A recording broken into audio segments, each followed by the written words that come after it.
Muy buenos días a todos y bienvenidos a nuestro evento anual Money Insider, organizado por Business Insider España con la colaboración de Crescenta, Banco Mediolanum, PayPal y Unicaja. Vivimos un momento de grandes cambios a nivel global, con un contexto económico y geopolítico lleno de desafíos. Al mismo tiempo, la innovación tecnológica está transformando la manera en la que gestionamos nuestro dinero. Por eso, hoy más que nunca, en este 2025, es fundamental fomentar la educación financiera para poder tomar decisiones con más conocimiento, con más criterio y con más seguridad. Con ese propósito pusimos en marcha la línea Money Insider en Business Insider España y con ese propósito abordamos hoy también esta jornada sobre finanzas personales, que vamos a empezar ya con una intervención que pondrá de manifiesto la importancia de la educación en la era digital. Para inaugurar esta jornada, hoy nos acompaña Rocío Albert, consejera de Economía, Hacienda y Empleo de la Comunidad de Madrid. Adelante.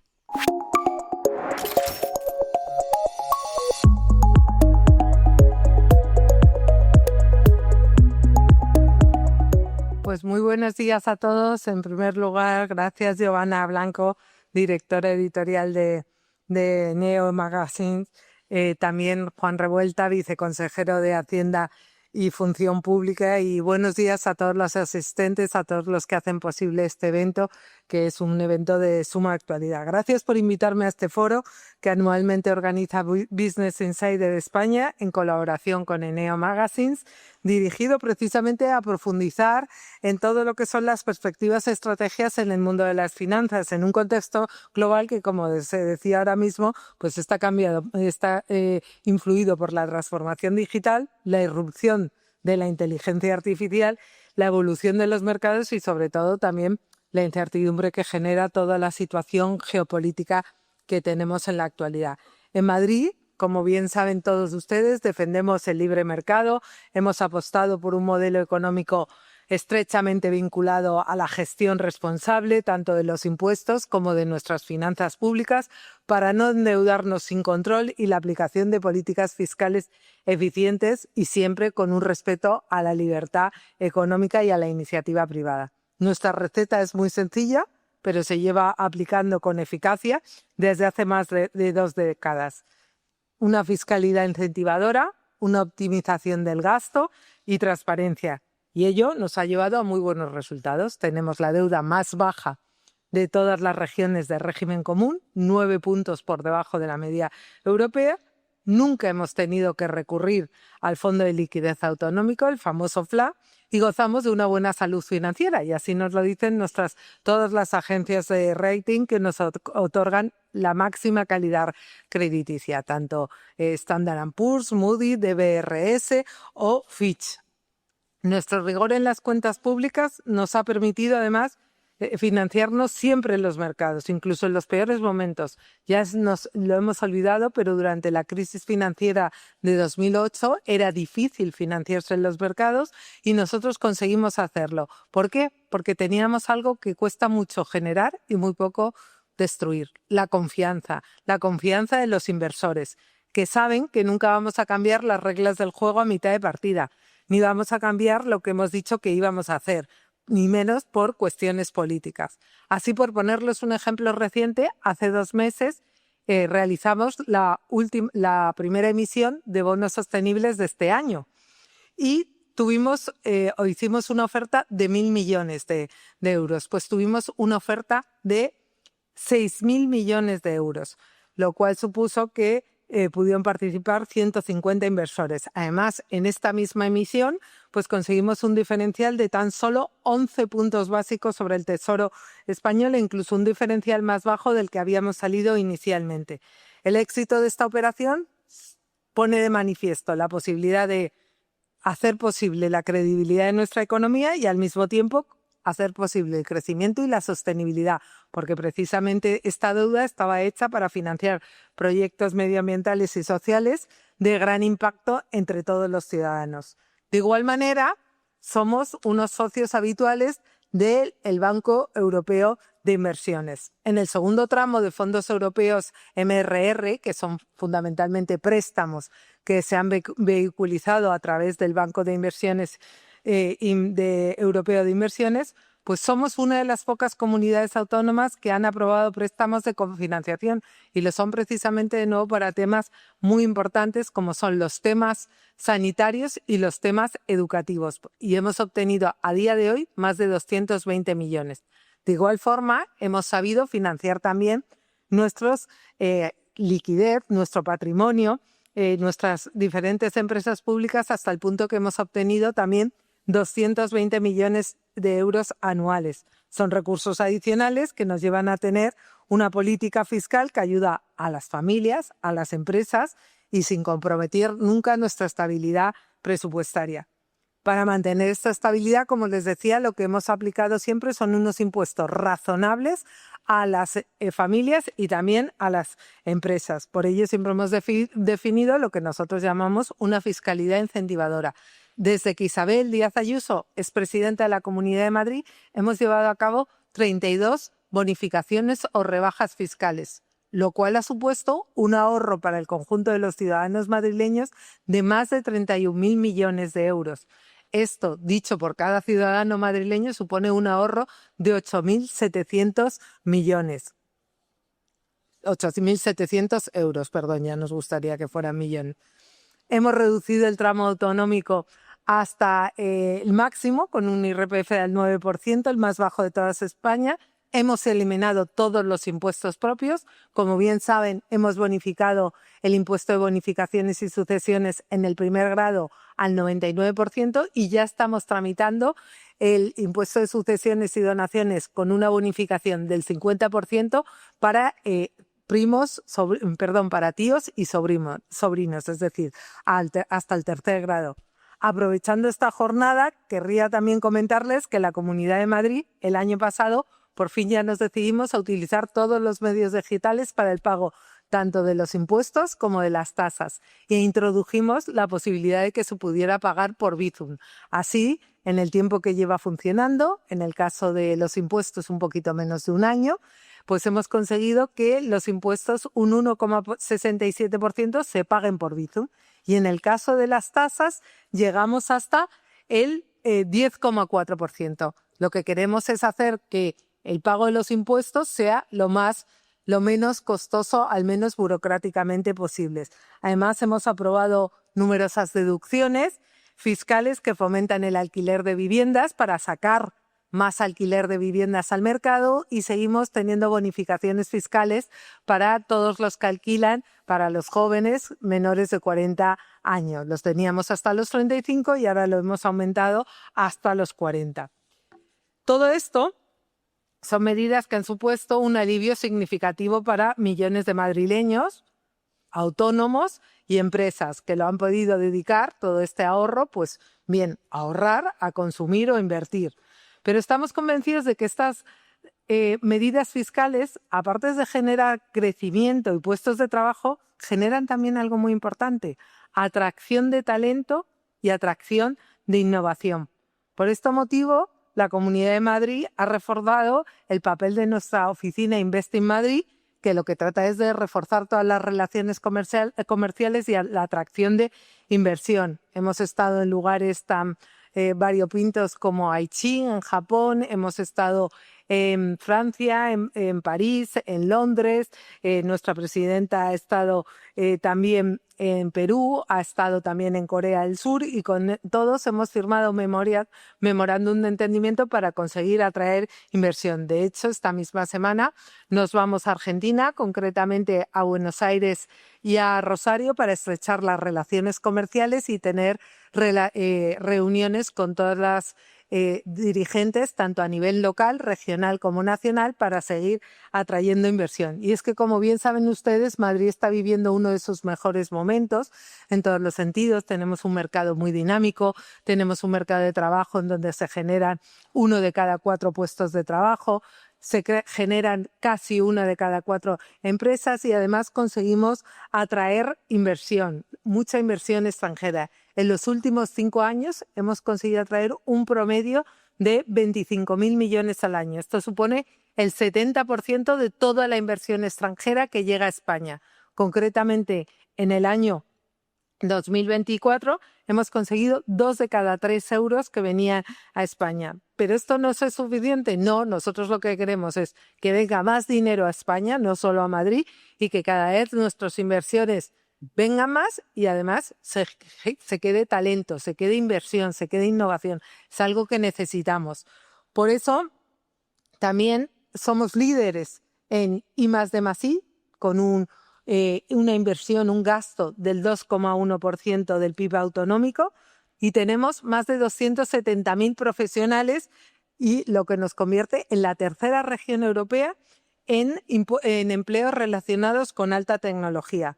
En la Comunidad de Madrid, creo que lo saben todos, creemos en la libertad económica, en la capacidad para cada persona para generar riqueza, y lo que tiene que hacer la administración es generarle los menores obstáculos posibles y acompañarlo en la medida posible para hacer que esta actividad sea lo más fácil posible. Por ello, para saber optimizar la gestión patrimonial en un entorno económico de constante cambio, así como adaptarse y anticiparse a las dinámicas financieras del futuro inmediato, son cuestiones fundamentales las que hoy se van a tratar en este foro y que nos interesan tanto desde el punto de vista académico como desde el punto de vista de la consejería. Siempre he creído en la necesidad de fomentar la educación financiera. De hecho, hace más de 8 años trabajé para el Banco de España haciendo un interesante estudio de cómo veían la empresa y los empresarios los libros de texto, porque tal como lo vean los libros de texto, así es como se lo transmiten a los alumnos, y así puede generarse más actividad emprendedora o actividad empresarial, que al fin y al cabo es lo mismo, dicho de una manera más o menos con una palabra u otra. Promover el conocimiento didáctico de manera financiera, de manera didáctica, facilita la cuestión de cuestiones que podrían parecer muy complejas, pero que si se cuentan bien pueden ser muy sencillas, y sobre todo a personas en ocasiones que tienen especiales dificultades, bien sea porque tienen una discapacidad intelectual o bien sea simplemente porque son mayores, no les ha correspondido el uso de la tecnología, y por tanto necesitamos explicarles con mayor detenimiento cuáles son esas nuevas formas de intermediación. Intermediación que va justo con nuevas formas de innovación, por eso es tan importante este foro, y que han experimentado una enorme transformación en los últimos años.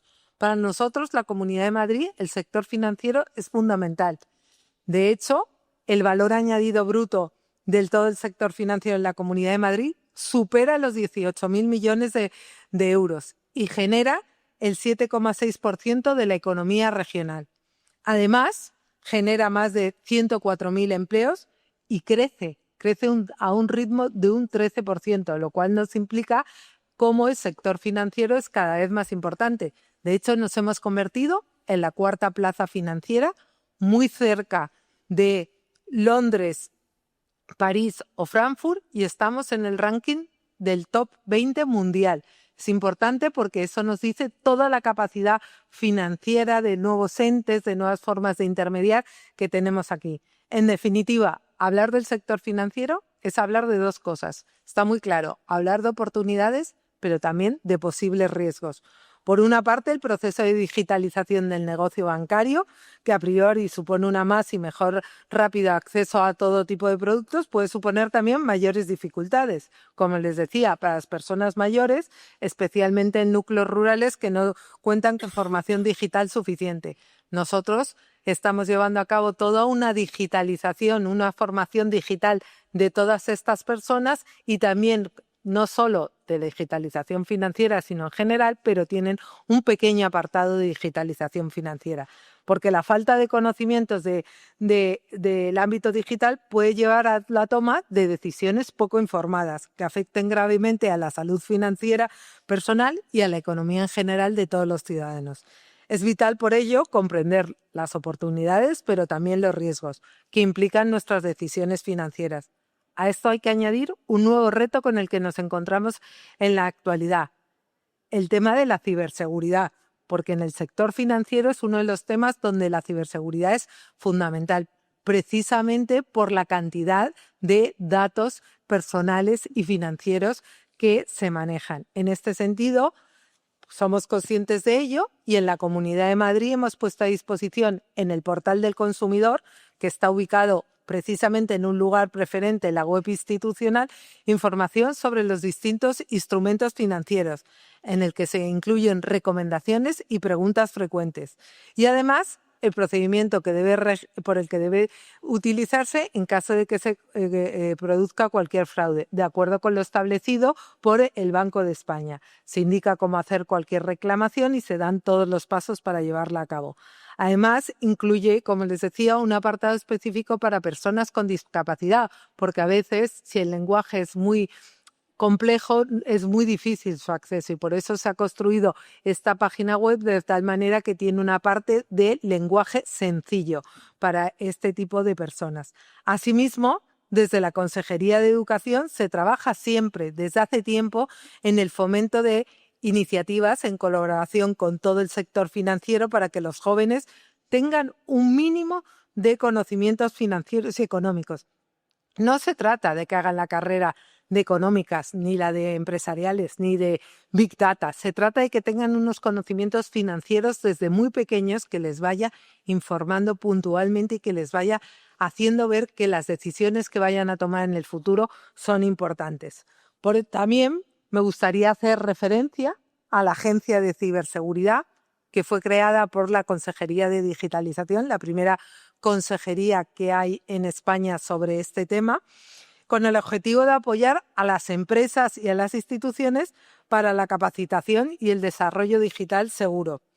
La educación financiera en la era digital es esencial para navegar en este complejo mundo financiero en el que vivimos. La tecnología, no cabe duda, nos ofrece herramientas muy eficientes, muy poderosas para mejorar la comprensión y el manejo de las finanzas, pero también debemos ser conscientes de los desafíos y riesgos asociados.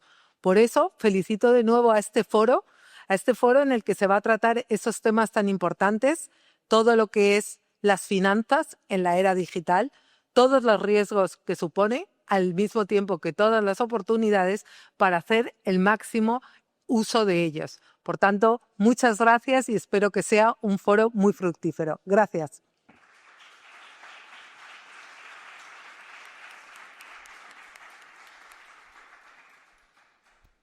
Muchísimas gracias, consejera. Nos quedamos con esa necesidad de explicar y de acompañar en un esfuerzo conjunto desde las administraciones públicas, pero también desde el sector privado, desde las familias, desde medios de comunicación como Business Insider España en un evento como este, para tener una sociedad pues mejor, más preparada, que tome mejores decisiones con más criterio. Muchísimas gracias. Continuamos ya con el siguiente bloque de esta jornada en el que vamos a hablar de planificación financiera y de ahorro y de cuáles son las claves en este 2025. Enseguida están con nosotros nuestros próximos invitados. Mientras tanto, os dejamos con este vídeo para poneros en situación de todo lo que viene. Guerra en Europa.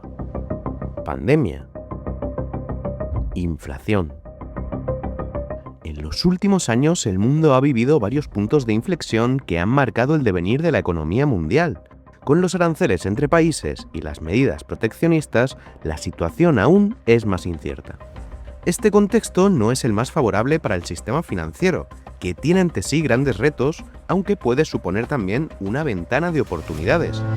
Más aún si se tiene en cuenta el gran avance tecnológico de los últimos tiempos, con soluciones impulsadas por las fintech. Además de facilitar el acceso a herramientas digitales, este tipo de compañías no han dejado a un lado la seguridad en diferentes medios de pago, otro de los desafíos más importantes del sector. Así, las modalidades de pago digital se han reforzado con medidas de seguridad como la autenticación biométrica o la verificación en diferentes pasos, pero también ponen de manifiesto una cuestión sobre la mesa: si es viable una sociedad sin efectivo.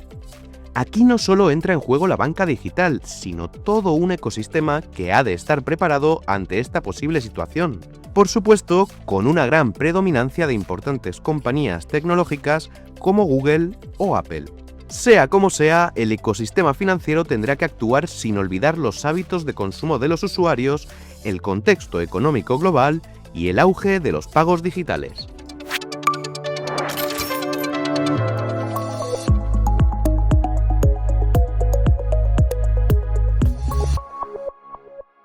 pues seguimos ya con Money Insider en una mesa que va a marcar el presente y el futuro de nuestras finanzas personales. Como os anticipaba, vamos a hablar de planificación financiera y de ahorro y vamos a hacerlo en un entorno que es cambiante, no, lo siguiente. Entonces, ¿cómo nos adaptamos a todo esto?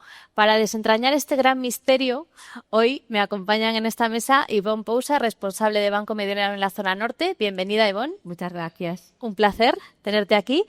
Ramiro Iglesias, cofundador y consejero delegado de Crescenta, bienvenido. Muchas gracias. Un placer. Y Gloria Caballero Núñez, subdirectora de Educación Financiera de la Comisión Nacional del Mercado de Valores, de la CNMV. Bienvenida, Gloria. Muchas gracias. Encantada de estar aquí. Si os parece, empezamos con una pregunta para los tres. ¿Qué significa para vosotros, en un contexto como el de hoy, que no es el de ayer, ni sabemos cómo va a ser exactamente mañana, planificar bien nuestras finanzas personales, sobre todo para aquellas personas que ya tienen un cierto patrimonio, que ya tienen una cierta expertise, ¿no? En invertir? Y desde vuestro punto de vista, ¿cuáles son las principales prioridades o recomendaciones pues, que dais a vuestros clientes, que dais a los ciudadanos, que dais a vuestros amigos, en este caso nuestra audiencia? Ivonne, vamos a empezar contigo. Pues la clave sería un plan muy personalizado, porque cada familia, cada ahorrador tiene unas metas, unos objetivos diferentes y esa es la clave, ¿no? Por tanto, yo siempre aconsejo hacer un plan financiero 360 grados, que es tocar 6 áreas, que es la protección de la familia. De nada vale poner un plan financiero si no estás protegido de la fuente de ingresos que entra en casa. La situación ahorro, nivel de endeudamiento, gastos-ingresos, la situación financiera. Analizar las inversiones y ver si son coherentes, la parte fiscal, la parte de jubilación y la parte de sucesiones. Si se tienen en cuenta estas 6 áreas junto con el plan personal de cada familia, ese sería el consejo ideal. Casi nada. Casi nada. Lo que has puesto en la mesa, Ramiro, ¿qué opinas? Pues antes decías la planificación cuando tienes cierto patrimonio, cierto conocimiento y tal. A mí hay un movimiento que me fascina, que es precisamente que ha habido una democratización de la planificación financiera gracias a la digitalización que ha habido en cuanto al acceso a diferentes activos. Entonces, lo bonito que estamos viendo es que está habiendo un punto de convergencia por el cual ya no necesitas tener un patrimonio alto para poder invertir bien. Y gracias a las diferentes entidades financieras y también entidades financieras que tradicionalmente eran analógicas, que se han reinventado, pues ahora cualquier persona puede acceder a crear una cartera diversificada con diferentes activos y de algún modo no solamente buscar rentabilidad tal, sino también protegerse en momentos pues, de mucha volatilidad de mercado como los que podemos estar viviendo ahora.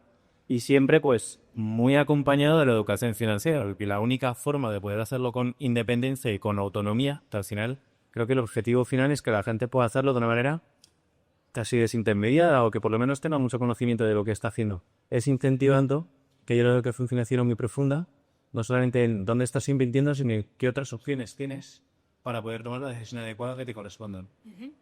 Gloria, Ramiro hablaba de la democratización de la planificación financiera.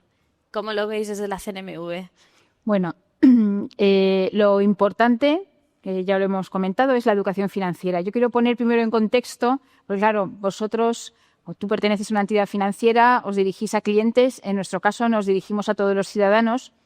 La CNMV realiza iniciativas de educación al inversor, a toda la ciudadanía, y bueno, para ello pues elabora numerosos recursos educativos que se pueden consultar en la página web de la CNMV en un apartado que se llama Inversores y Educación Financiera. Y aparte la CNMV también trabaja junto con el Banco de España y con el Ministerio de Economía en lo que llamamos el Plan Nacional de Educación Financiera, que lo llevamos desarrollando desde el año 2008, ¿vale? Entonces, bueno, nos dirigimos a toda la población y la educación financiera comienza con el ahorro, la planificación financiera, elaborar un presupuesto y luego un poco más allá también, pues que la población pues conozca los principales productos de inversión, productos bancarios y productos de seguros. Hay que tener en cuenta que la población española es muy diversa y no todos los colectivos son iguales. También nos dirigimos a colectivos pues de inmigrantes, de personas que están en riesgo de exclusión social. Entonces, bueno, todo este colectivo hay que tenerlo en cuenta. ¿Cómo planificar hoy en día? Pues yo creo que planificar bien hoy en día es lo mismo que planificar bien hace una semana o lo que será planificar bien en el futuro. El individuo pues tiene que identificar de manera correcta cuáles son sus ingresos y gastos, disminuir los gastos que no son necesarios, identificar una serie de objetivos a corto o medio plazo. También tiene que identificar cuál es su perfil, ¿no? Sus necesidades, sus objetivos financieros, su situación financiera. Y debe evitar el endeudamiento y también pensar un poco en la jubilación. Todo esto suena muy bien, pero luego es complicado, ¿no? Y también una cosa importante es que los ciudadanos conozcan o empiecen a conocer los principales productos de inversión, porque es verdad que a lo mejor los clientes de las entidades financieras, los que estés acostumbrados, pues es gente con un conocimiento que está ya metido en el mundo de la inversión, ¿no? Pero hay muchísima gente que no conoce que puede destinar sus ahorros pues acciones, a renta fija, ¿no? Y obtener una rentabilidad adicional a sus ahorros. Hablábamos de democratización, vamos a meterle también una variable que son las herramientas digitales. Y desde Mediolanum vosotros hacéis mucho énfasis en la relación personal y en el asesoramiento directo con vuestros family bankers de todos conocidos, ¿no? ¿Cómo se integran las herramientas digitales precisamente para no perder esa cercanía? ¿Hasta qué punto crees que la automatización ayuda? Ayuda muchísimo porque las herramientas al final lo que ayudan es a las buenas decisiones de ahorro e inversión, ¿no? Porque para nosotros lo más importante es la relación única casi que existe entre el asesor y el cliente, porque hace todo el ciclo financiero de vida de una familia, la misma persona que te conoce y pone en marcha soluciones a medida. Por lo tanto, la relación y la digitalización van un poco de la mano. En este punto hay ejemplos como, por ejemplo, diseñar estrategias previas que llevan a automatizaciones. Por ejemplo, todo lo que ha pasado ahora con Trump, sus aranceles, si estaba bien definido un plan a largo plazo, el perfil del inversor y una necesidad, por ejemplo, había una inversión destinada a renta variable y largo plazo, el haber tenido un automatismo previo de compras, de aprovechar rebajas en los precios, nos ha dado menor volatilidad y mayor rentabilidad a un cliente. Por tanto, si tienes que esperar a que venga el momento, un cliente por miedo o euforia puede decidir no hacerlo. Ya decían las finanzas conductuales, ¿no? Que si tienes miedo, en ese momento puedes no tomar la decisión. Pero si ya está la estrategia predefinida de antes y explicado que la volatilidad cuando llegue es un aliado, es un bien, es una parte positiva, pues ayudas muchísimo a que esa automatización ayuda mucho en las metas de esa familia, ¿no? Bueno, luego nos contarás si está costando, ¿no? Entender que la volatilidad puede ser un elemento positivo con esta cantidad de volatilidad que tenemos en los últimos Como días. decía Gloria, mucho tiempo en educación y formación. Primero, muchísimo, porque primero hay que explicar cómo funciona un mercado, los diferentes tipos de herramientas y vehículos que existen a la hora de asesorar, cómo se comporta la renta fija, cómo se comporta la renta variable. Por tanto, hay mucha pedagogía detrás antes de llegar a un nivel de asesoramiento en el largo plazo con un cliente. Uh-huh. Ramiro, Ivonne hablaba de pedagogía. Tú hablabas antes de democratización de la planificación financiera, pero también lo que habéis hecho desde Crescenta es un poco abrir los fondos privados a la inversión. ¿Qué barreras habéis tenido que derribar en ese proceso? Pues muchas, ¿no? Hace 3 años entró en vigor una ley en España, que era la Ley Cree y Crece, que flexibilizaba, promovida por la Comisión Nacional del Mercado de Valores, que flexibilizaba el acceso a fondos de private equity para una base inversora más amplia, que era el inversor minorista.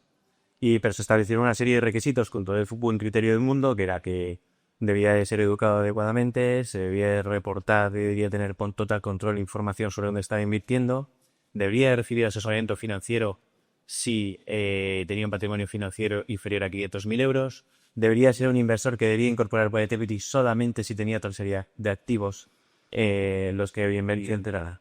Entonces, lo que nosotros vimos era que se abría una oportunidad muy grande, iba a nacer una nueva demanda, pero que no había nadie listo para abastecerla. O sea, ninguna de las entidades financieras podía tomar esta norma que se había establecido y adaptarse a esta norma para abastecer a esta nueva demanda de inversores minoristas. Entonces, nosotros lo que identificamos en esa fue una oportunidad. y montamos una gestora regulada, con un portal de educación financiera muy profundo, con muchísimo contenido, una herramienta tecnológica muy robusta con la que poder dar un servicio de reporting, alta gestión, etcétera, a nuestros clientes, y de algún modo lo que encontramos en la digitalización era la única forma de poder abastecer con rigor y con total cumplimiento normativo a un nuevo segmento de inversores que te iban a pedir incorporar alternativos a sus carteras. Y precisamente te lo pedía no solamente para buscar rentabilidad, sino que nos lo piden para mitigar la volatilidad. Me estáis hablando de renta fija, renta variable, pero una de las grandes bondades de incorporar capital privado a tu cartera es que en momentos coyunturales de mucha volatilidad te blinda contra esa volatilidad porque no es un activo que fluctúa. Entonces, al no cotizar en un libre mercado, pues incorporándolo en tu cartera y planificándote adecuadamente, invirtiendo lo que corresponde, pues a largo plazo lo que vas a conseguir es rentabilidad mitigando riesgo o mitigando volatilidad. Y bueno, pues todo esto era un reto y lo conseguimos y creemos que queda mucho por hacer, pero bueno, estamos contentos de la aportación que hemos hecho al ecosistema inversor en España. Tú decías, bueno, te da menos susto, ¿no? Como no lo ves todos los días, cómo fluctúa. Es un poco ficticio, ¿no? No lo ves y te puede ayudar a tener tranquilidad, obviamente, y eso es fantástico. Obviamente, cualquier situación macroeconómica impacta a cualquier tipo de empresa, pero sobre todo lo que te hace es que, sobre todo pasa mucho en banca privada, te ayuda a protegerte de ti mismo, que son las malas decisiones en momentos de incertidumbre, y es que la gente tiende a operar fruto de la emoción, no fruto del razonamiento, y entonces toma decisiones de inversión a corto plazo que al final a largo plazo no se sostienen, ¿no? Entonces la inversión en private equity pues te blinda en momentos de incertidumbre, en momentos en los que potencialmente hay correcciones de mercado, y cuando las cosas van bien, pues también va bien, como cualquier cosa. Y haciendo un poco de balance, tú mencionabas por encima el uso de la tecnología, ¿no? Haciendo balance de esta etapa que habéis iniciado, ¿cómo os ha ayudado la tecnología pues a la hora de consolidar el proyecto? Desde el punto de vista operativo, a todo, pero concretamente, y hablando de educación financiera, nosotros somos fans número uno de las guías y las infoguías que hacéis. La verdad es que son muy chulas. Y nuestra vocación era hacer algo similar, pero poder comunicarlo de una manera, intentar tener más reach, ¿no? Una manera un poco más masiva, un impacto mayor. Entonces lo que hemos hecho ha sido invertir mucho en marketing y comunicación vinculado a la educación financiera para ayudar a la gente a conocer las finanzas personales en más profundidad y pues de algún modo al final aumentando la notoriedad lo que consigues es crear una base inversora infinitamente más cualificada que al final es positivo para todos. Gloria, desde la CNMV y en clave de protección al inversor, ¿percibís que el inversor medio toma decisiones más informadas, que sigue dominando el desconocimiento y el miedo al riesgo? ¿Todo lo contrario?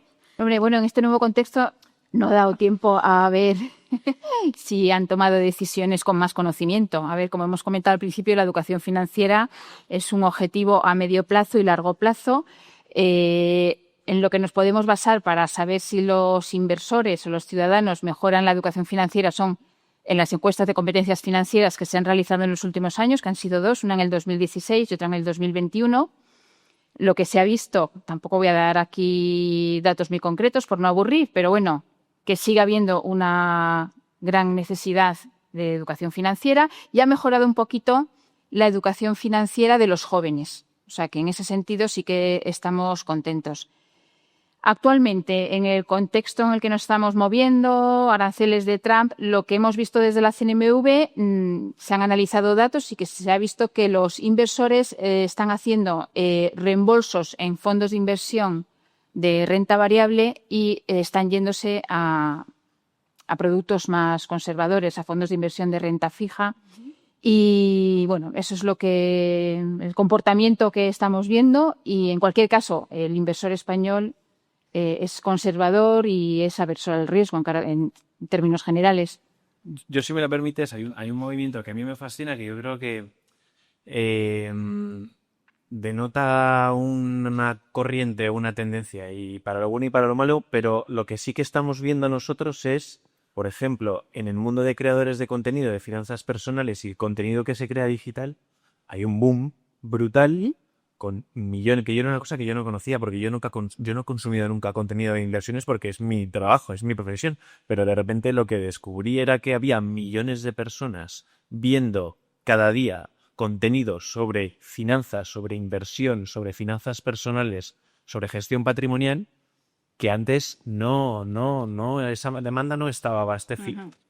Y eso lo que al final está lo que demuestra es que sí que hay un interés real por parte de una población cada vez más amplia por aprender sobre esto y aprender a trabajar bien sus finanzas, sobre todo en momentos no solamente de la incertidumbre coyuntural que estamos viendo ahora, sino en temas más estructurales como pueden ser las pensiones en España a largo plazo. Pues la gente que tiene miedo a ver qué pasa con esto, que es una cosa que se habla y está a la orden del día, ¿cómo voy a garantizar que a largo plazo voy a tener el dinero del que quiero disponer para mantener el estilo de vida que yo quiero? Pues la única forma, y la gente lo que está encontrando, es que pueden ellos tomar las riendas de su futuro aprendiendo a invertir bien, accediendo a diferentes activos para de algún modo poder controlar, ¿no? Tener control sobre su situación a largo plazo. Entonces, lo que sí que veo es cada vez más gente interesada en aprender, no solo gente joven, sino un consumo de gente también muy mayor. O sea, nosotros tenemos nuestro cliente es edades medias de 40 y picos largos, 50, o sea, que es más mayor que lo que habríamos anticipado. Pero es la gente que está diciendo, joder, es que esto lo conozco, no podía acceder, o si no lo conozco quiero aprender sobre ello, y eso es algo súper positivo, ¿no? Sí, quizás con distintas motivaciones, ¿no? Es verdad que los jóvenes hay un efecto llamada, hay un interés estructural. Hay que tener cuidado también, porque ahora hay mucha información en redes sociales. Pero antes querías aprender, ¿y cómo aprendías? Tenías que preguntar a tu amigo que trabaja en el sector, y tampoco en una conversación de cafetería. No, era difícil. O trabajabas con una entidad financiera, pero debías tener un patrimonio financiero relativamente alto. Ahora, si tienes la inquietud, accedes a información. Con prudencia, porque hay muchos, lo que llamamos a influencers, ¿no? Influencers financieros, sin duda, que emiten recomendaciones un poco a veces a lo loco y que puede llevar al que consume, es brutal. Tiene mucho riesgo, ¿no? A tomar decisiones que no son adecuadas. Si se controla, lo que sí que es el canal adecuado, es un canal fantástico para poder educar a la gente. Entonces, lo ideal sería un escenario en el que se controla la información que se está llevando, pero sí que se abastece ese interés que es creciente y que creo que va a estar a la orden del día. Sí, al mismo tiempo que desde todos los eslabones de la cadena, pues vosotros, vuestras empresas, el supervisor, los medios de comunicación, seguimos empujando, ¿no? Para que esa cultura financiera pues escale, ¿no? Siga escalando entre toda la población. Quería preguntaros, con la reciente bajada de tipos del Banco Central Europeo y la ola de volatilidad que viene del otro lado del Atlántico, ¿qué esperáis del comportamiento del ahorrador español? ¿Está preparado para mover su dinero? Vosotros, sobre todo los que estáis ahí pegados al mercado, ¿cómo han sido estas 2 semanas? ¿Han llamado, no han llamado? ¿Les da más miedo llamar? ¿Suena el teléfono todo el rato? ¿Cómo está siendo la realidad? A ver, aquí hay casuísticas muy diferentes, ¿no? El que ya lleva un plan financiero y un plan a medida durante años y sabe lo que es la volatilidad, a veces incluso hay llamadas de Ivonne, es momento de aprovechar. Muy bien. ¿Por qué? Porque lleva muchos años, ha vivido de todo. Lo de Lehman conmigo, ha vivido el COVID, ha vivido montones de bajadas y ya sabe cómo hay que comportarse. Luego está el cliente que nunca ha vivido con sus ahorros una situación así, entonces hay que recordarle el plan inicial, la meta. ¿Esto era para tu hijo? Sí. ¿Para sus estudios? Dentro de 10 años, tranquilo. ¿Esto era para tu jubilación? Sí. Entonces, aquí juega un papel fundamental el estar acompañado, ¿no? Como decía Ramiro, nuestras emociones nos juegan malas pasadas.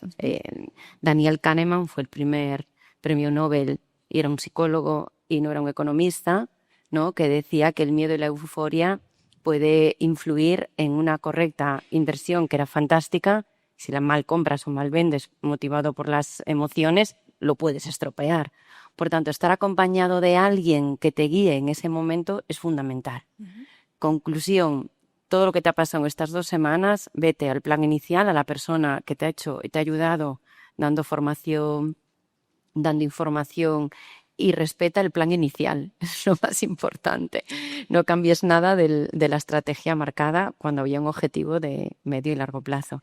Con respecto a la inflación que dices y lo que comentaba Gloria, claro que los tipos de interés bajan. El ahorrador, según Inverco, el 40% de los españoles tienen el dinero en liquidez y en depósitos. Por tanto, una baja de tipos de interés va a impactar muchísimo en si ese patrimonio no crece, cómo le va a afectar la inflación. Por tanto, deberíamos ir a guiar y ayudar a que el patrimonio de una familia no se quede muchos años en propuestas de liquidez porque no va a crecer y con una bajada de tipos aún más, ¿no? Por tanto, ahí hay que estar mucho más cerca de ellos para poner el dinero a crecer por encima de inflación. Perfecto. Me quedo con tu idea, ¿no? Que liman pandemia aranceles. O sea, que quiero decir que el grado de agobio, de incertidumbre, por lo que he entendido, no ha llegado a ser lo que en su momento se ha vivido en otros momentos. No ha llegado.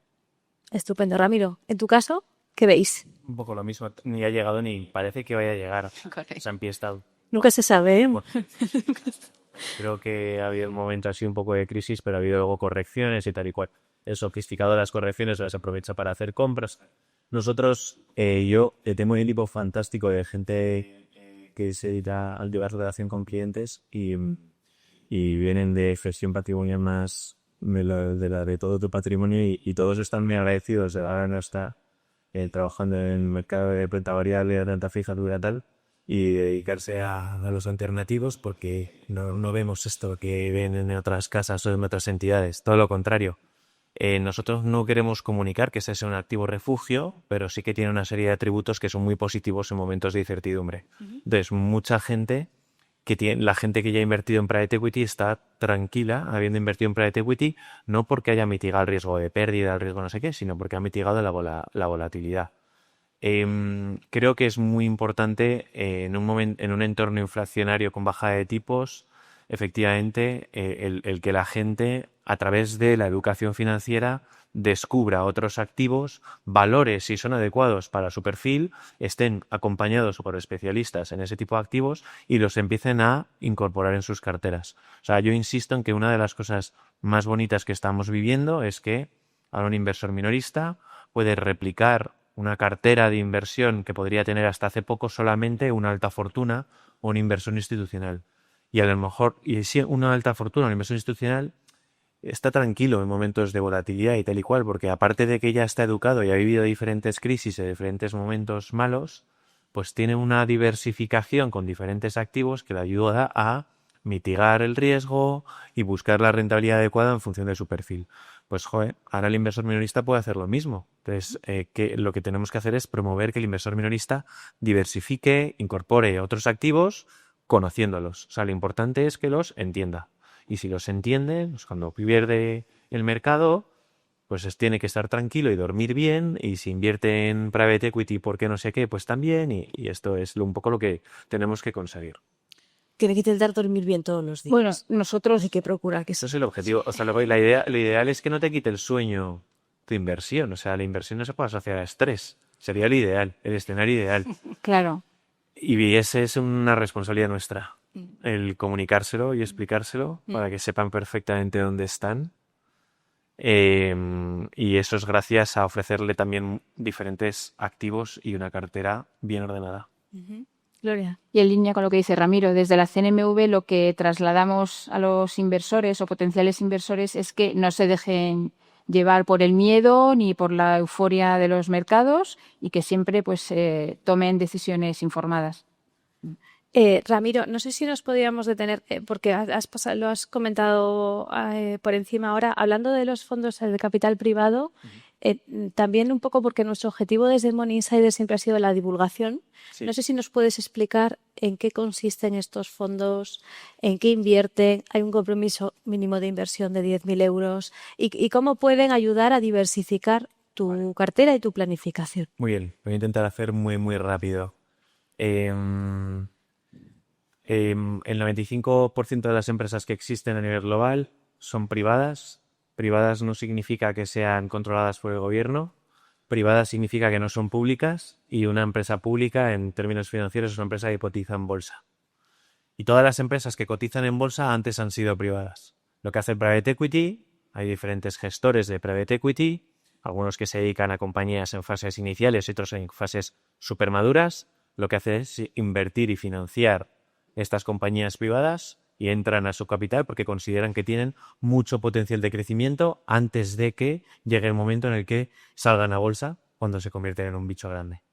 El Private Equity, al final lo que haces es, normalmente las curvas de crecimiento de las compañías son más pronunciadas, o sea, el crecimiento esperado de la compañía es superior al que puedas esperar cuando cotiza en bolsa porque todavía le queda mucho por hacer, está menos establecida en su mercado, entonces las expectativas de rentabilidades son altas, la volatilidad es menor porque esta compañía no cotiza en un mercado en el que hay compraventas y unos flujos de entrada y de salida diarios que impactan. Sin embargo, lo que tiene es una inversión ilíquida, es una inversión con un carácter de largo plazo. ¿Por qué? Porque cuando tú inviertes o compras una compañía privada, necesitas darle entre 3 a 5 años desde que inyectas el capital hasta que genera el valor suficiente como para que tú decidas vender. Y eso es el Private Equity, básicamente. El Private Equity es una disciplina de inversión que es más antigua incluso que la inversión en bolsa, porque es lo lógico. Siempre las compañías privadas se han financiado en el mercado privado. Y lo que nosotros hemos identificado o lo que hemos hecho ha sido que el inversor minorista español que cualificado pueda acceder a los mejores gestores que durante décadas han batido su mercado haciendo adquisición y venta de compañías privadas con éxito. Y muchas de esas compañías que adquieren luego las sacan a bolsa. Pues muchísimas gracias para los iniciados y no iniciados. Ha sido una explicación estupenda. Muchas gracias. Ivonne, vamos con la estrategia, vamos a mirar también un poquito en el largo plazo. El año pasado, en nuestro Money Insider de 2024, participó tu compañero Jaime García y nos hablaba de la importancia de fijar objetivos claros en la inversión como parte esencial de una estrategia sólida. ¿Cómo trabajáis esto en Mediolanum, especialmente con esos clientes que todavía ven el ahorro como un colchón? Sí, esto es curioso, ¿no? Porque todos tienen el concepto del colchón, ¿no? En mi caso ya venía así, ¿no? Mi familia. Y todos vienen con el concepto a un único sitio, ¿no? Todo junto. Por tanto, claro, aquí os voy a compartir un ejemplo que suelo poner a mi equipo y a los clientes. Muchas veces en esta función de enseñar y pedagógica, yo le digo a un cliente, te voy a poner un ejemplo con la realidad de lo que vives tú. Tú imagínate que tienes que ir a la esquina. ¿Qué medio usas? ¿Vas andando, en coche o en avión? Claro, me miran así como diciendo, una pregunta, ¿no? A ver, y voy a la esquina, voy andando. Muy bien. Y luego tienes que ir al pueblo de al lado, que son unos cuantos kilómetros. Y no hay ni metro ni autobuses, ¿eh? Entonces, ¿qué tienes que ir? ¿Andando? ¿Ya te vas en coche o te vas en avión? Hombre, a ver, en coche. Y si tienes que ir a Nueva York, ¿qué vehículo utilizas? Pues yo me cojo el avión. Claro, que nos encontramos muchas veces, ¿no? En este concepto del colchón, que a veces no hay coherencia entre esa meta y ese objetivo y el vehículo que utiliza el cliente, ¿no? Por tanto, pueden estar ahorrando en el vehículo, ir a la esquina, que es el depósito o el plazo fijo o la cuenta corriente, cuando su meta es largo plazo. Por tanto, si el dinero está ahí aparcado, pues no crece, se descapitaliza, entonces ese patrimonio para una necesidad de largo plazo pierde valor. O al revés, nos hemos encontrado metas como el largo plazo, jubilación, pues la compra de una vivienda o lo que sea, en muy largo plazo y no está utilizando el vehículo avión, está utilizando un vehículo de corto. Por tanto, la coherencia entre el vehículo que usas es muy pedagógico porque a veces le dices al cliente, mira, es que esto que tú lo tienes en cuenta corriente para tu jubilación es lo correcto y al revés, el dinero que tienes en este instrumento de jubilación, si es para un imprevisto o si estás en el largo plazo y es para un imprevisto, en caso de necesitarlo, tendrías que malvenderlo y a lo mejor no es el mejor momento. Por tanto, el tener la meta clara, como decía Jaime, ¿no? Y el objetivo va de la mano de la coherencia de luego el instrumento que utilizas.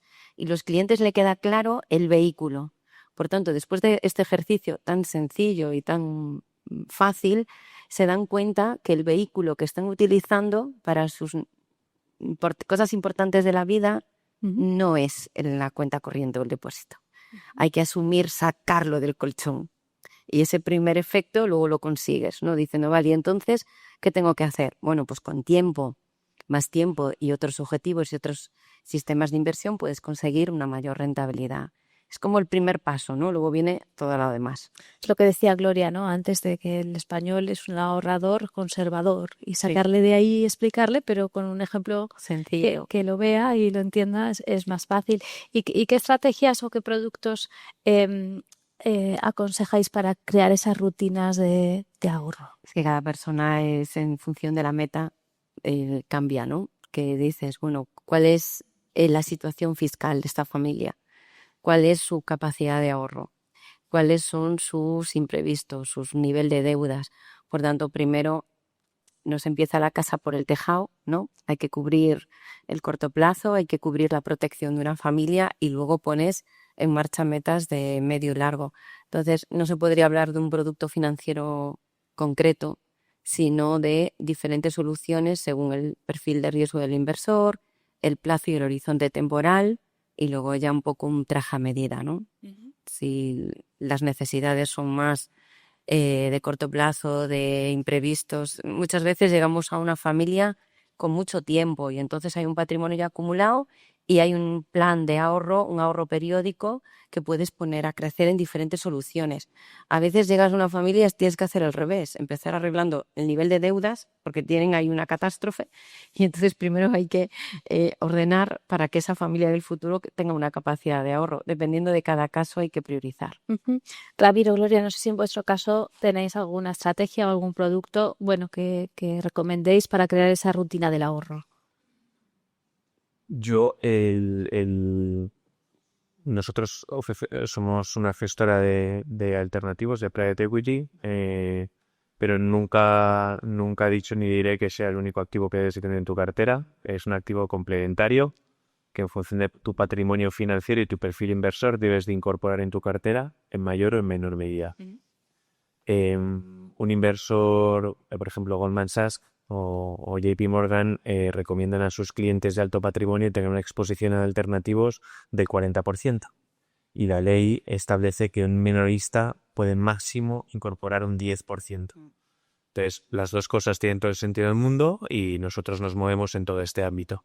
Desde la gran fortuna que está invirtiendo recurrentemente con nosotros un porcentaje muy alto y muy relevante de su patrimonio, hasta el inversor minorista que llega a ese 10% de mínimo y ahí se queda de su patrimonio financiero para, de algún modo, incorporar un activo que le aporta mucho a su cartera más convencional, ¿no? De renta variable, renta fija, monetario, etcétera. Gloria, no sé si... Sí, bueno, nosotros lo que hacemos es lanzar mensajes, ¿no? sobre la importancia de ahorrar. Pues los mensajes se centran en la planificación, no solo saber cómo ahorrar, sino el por qué, ¿no? A veces es importante saber el por qué tienes que ahorrar, pues para vivir con más tranquilidad, con más independencia, para conseguir los objetivos. Y ya, aparte de los mensajes que lanzamos sobre la necesidad del ahorro, trabajamos con una estrategia más a largo plazo y sobre todo poniendo el foco en los más jóvenes, porque tenemos dos vías de acción. Que es un programa escolar que desarrollamos en el ámbito del Plan de Educación Financiera, que es Finanzas para Todos, que antes no lo he nombrado, que tiene una página web por si alguien lo quiere consultar. Y Finanzas para Todos desarrolla un programa escolar, llevamos ya 10 años con este programa, en el que participan actualmente cerca de 1.000 centros de toda España, 1.000 centros escolares, y está dirigido principalmente a educación secundaria. Y hay un temario y dentro de ese temario, pues lógicamente el tema 1 es el ahorro, ¿no? Y la importancia del ahorro. Y además de este programa escolar, también tenemos un convenio de colaboración, Banco de España, CNMV y Ministerio de Economía, con el Ministerio de Educación. Y lo que hacemos es cada vez que hay una oportunidad de cambio legislativo, un cambio en la ley educativa, pues ahí estamos nosotros para hacer unas propuestas. Y pues siempre eso, proponemos la inclusión de contenidos de educación financiera en el currículum y se ha ido avanzando bastante. En esta última reforma se han incluido contenidos en educación primaria y lo que está incluido sí o sí, lógicamente también es el tema del ahorro. Entonces, bueno, yo creo que si desde edades tempranas, porque bueno, es de sentido común, ¿no? Que lo importante es coger estos hábitos de ahorro desde las edades tempranas, pero aparte es que todos los organismos internacionales, Comisión Europea, OCDE, Fondo Monetario Internacional, recomiendan que todas las estrategias de educación financiera empiecen desde edades tempranas. Y también quiero mencionar que la Comisión Europea ha lanzado una estrategia que es la Unión de Ahorros e Inversiones y que en los próximos años va a intentar canalizar el ahorro hacia la inversión en productos de inversión, ¿no? Entonces, bueno, a ver si se consigue que los ciudadanos de la Unión Europea, pues esos ahorros que tienen, les puede sacar un poquito más de rentabilidad e inviertan en acciones, por ejemplo, en las bolsas de valores. Entonces, bueno, el ahorro es un tema que se puede ver desde distintos ángulos y muy importante, pero bueno, desde luego que estamos ahí porque es el punto número 1, ¿no? Para luego desarrollar lo que es la planificación financiera de futuro. Me daban ganas de preguntarte si en esos libros de texto se habría incluido el capital privado, porque el 97% de vuestros inversores son retail. No sé si os sorprendió dónde estaba todo ese interés o hasta qué punto la formación ha sido clave. Yo soy retail, o sea, y llevo trabajando en private equity toda mi carrera y en banca de inversión y no sé qué. Hay una base inversora early adopter, ¿cómo se llama? Que es que hay una barbaridad de gente que trabaja en servicios profesionales, abogacía, consultoría, auditoría, entidades financieras, etcétera, tal, que conoce perfectamente uno de los mercados privados, sabe que su amigo rico o su primo rico invertía en esto y era la forma de generar riqueza y no podía acceder.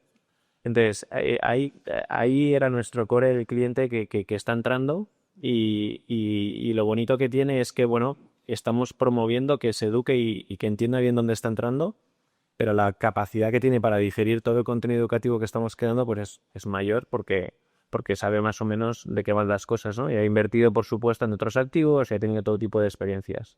Y luego va ramificando de algún modo, ¿no? Poco a poco, que mi carta a los Reyes Magos, mi escenario ideal sería que la gente acabe descubriendo esto, pero con todas sus bondades y los pros y los cons y con todo, ¿no? Porque la gente entienda todo. O sea, mi nueva vocación en la vida es que la gente aprenda a invertir bien. Pues el objetivo final sería tener una base inversora de 97% de minoristas, pero en vez de con un par de miles o unos miles de inversores, con decenas de miles de inversores. Y a eso significaría pues tener una capacidad divulgativa y de formación muy, muy buena, ¿no? Y luego, por otro lado, obviamente, siempre que tu producto sea el mejor o muy bueno para dormir tranquilo y para poder estar a la altura de las expectativas que generas. Ivonne, hablamos de largo plazo, entonces te voy a lanzar la importante, la de la jubilación. Pero claro, ¿cómo planificamos a largo plazo cuando en algunos casos el día a día ya no nos da, ¿no? Entonces, ¿cómo incentivar, qué enfoques, cómo incentivar esa planificación a futuro? ¿Qué estrategias se pueden poner en marcha o están funcionando mejor? Esto bueno, yo siempre he sido una obsesión para mí cubrir la jubilación. Ya empecé con 25 años la profesión, por tanto, cuando le iba a asesorar a mis amigos me decían, Ivonne, ¿estás loca o qué? Sí, nos queda mucho tiempo, ¿no? Entonces, aquí ya tenemos un sesgo cognitivo que nuestro propio cerebro nos hace malas pasadas, ¿no? Que es la inmediatez de lo que tengo que solucionar mañana y vamos posponiendo lo que tengo 20, 30 años por delante. Por tanto, hay como 3 claves, ¿no? Primero es explicarle a alguien cómo impacta en su vida las 3 reformas últimas de la seguridad social.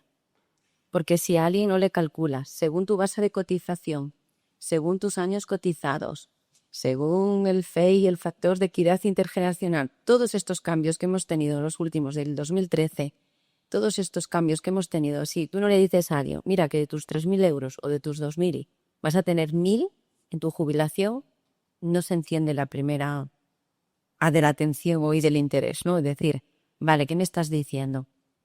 Es curioso, mi marido dice, Ivonne, yo un Citroën ingeniero, me va a quedar tanto. Y yo le digo, no, José, porque eso es el que se acaba de jubilar ahora, que tiene unos años de cotización muy distintos a los tuyos, que a él le han cogido los últimos 18 años cotizados y aquí tengo que coger Pues los últimos 25 o 27. Ah, espera, entonces, ¿cómo es la cosa?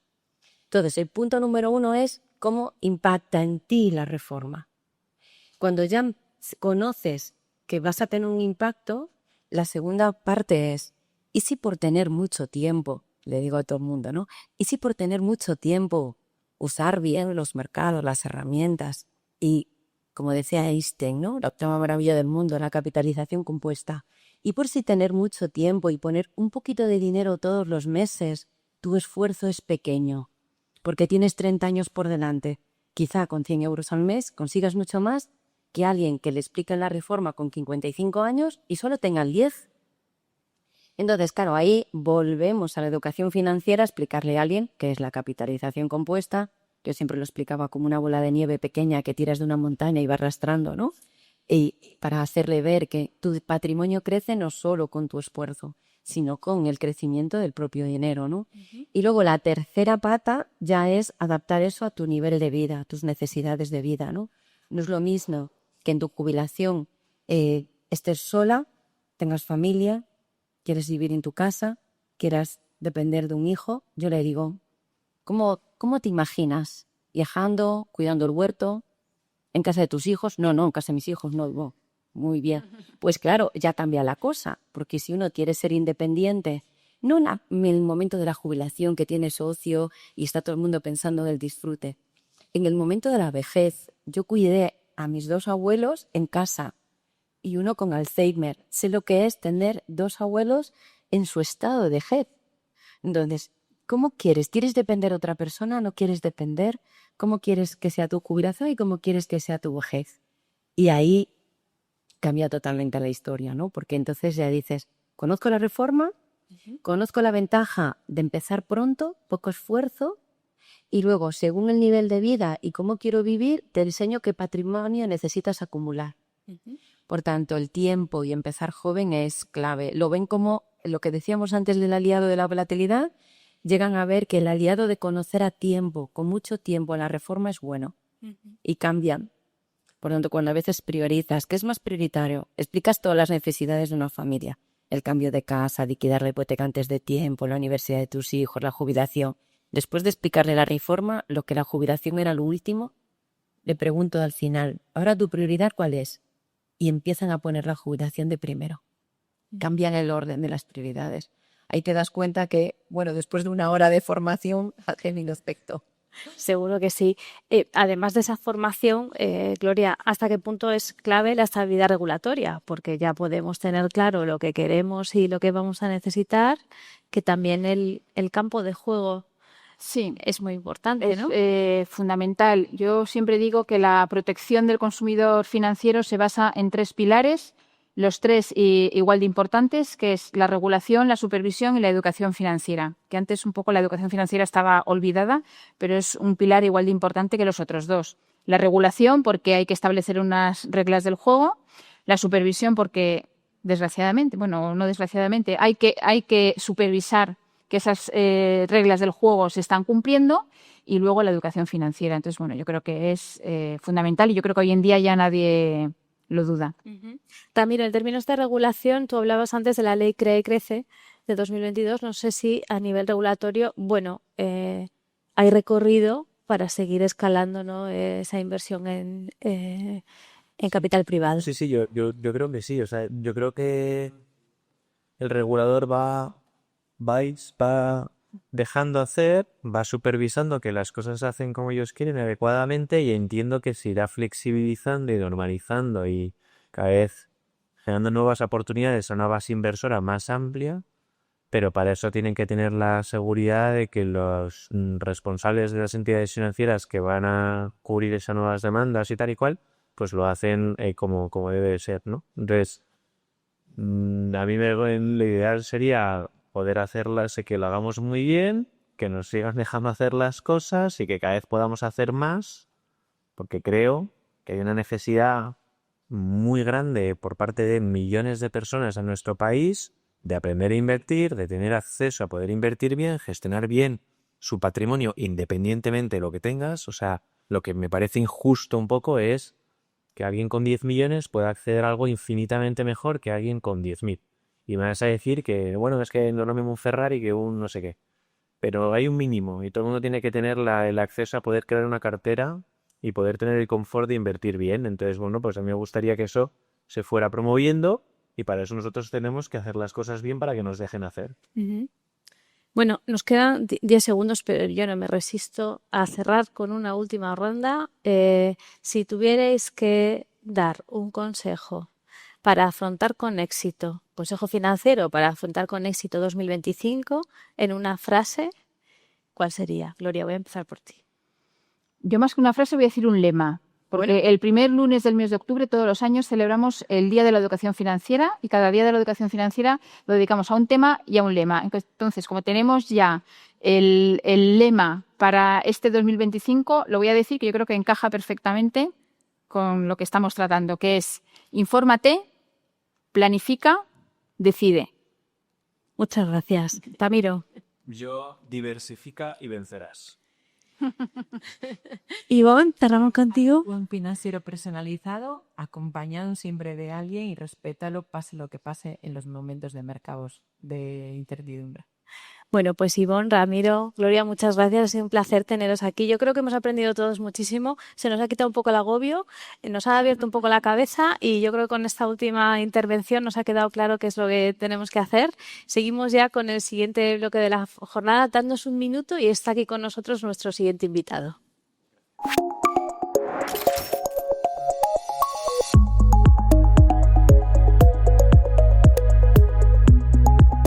Bueno, pues seguimos hablando de cómo gestionar tus finanzas en un entorno incierto. Ahora lo vamos a hacer con Javier López de Heredia Sánchez, que es director de Banca Privada, Banca Personal y Productos de Inversión en Unicaja. Bienvenido, Javier. Pues muchas gracias. Oye, lo primero, Giovanna, pues agradeceros la invitación a Unicaja. Es un placer estar aquí con vosotros y compartir este ratillo. Muchas gracias. Para nosotros la verdad es que es muy importante. Money Insider es una sección y un proyecto al que le hemos puesto mucho cariño y que yo creo que estamos creciendo mucho con él. Así que encantados de tenerte aquí hoy. Para retomar un poco, porque me gustaría también conocer tu opinión sobre el tema que mencionábamos en la mesa anterior de por qué es tan importante la educación financiera, sobre todo ahora, tanto para quien empieza a ahorrar como para quien ya tiene un cierto conocimiento. ¿Qué importancia le das a la educación financiera en este 2025? Sí. Después de todo lo que han dicho en la mesa anterior, imagínate que digo que no tiene ninguna importancia. No, a ver, tiene una importancia capital, ¿no? Yo creo que es fundamental el tema de la educación financiera. Y cuando hablamos de educación financiera tampoco se trata de pensar que el ciudadano medio tiene que abrumarse en aprender una serie de contenidos pues muy hasta un último nivel de detalle, ¿no?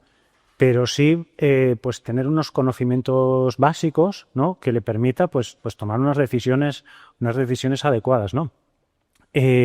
¿Por qué es importante la educación financiera? Bueno, pues porque curiosamente una de las decisiones que sí o sí va a tener que tomar una persona a lo largo de su vida va a estar relacionada con las finanzas, cosa que no sucede con otros ámbitos de la vida, ¿no? Tú puedes decidir hacer deporte o no hacer deporte, no sé, no es negociable, te vas a encontrar en mayor o menor medida pues unas decisiones financieras, ¿no? Y en este sentido, pues tener unos conocimientos básicos, oye, de lo que es la inflación, de lo que es el poder adquisitivo, de lo que son qué productos de inversión exigen, por qué tengo que ahorrar, qué modalidades tengo para ahorrar, ¿no?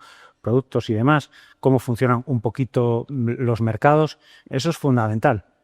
Sin necesidad de conocer mucho, pero sí porque te va a ayudar como persona a hacer las preguntas correctas a lo largo del proceso de inversión, ¿no?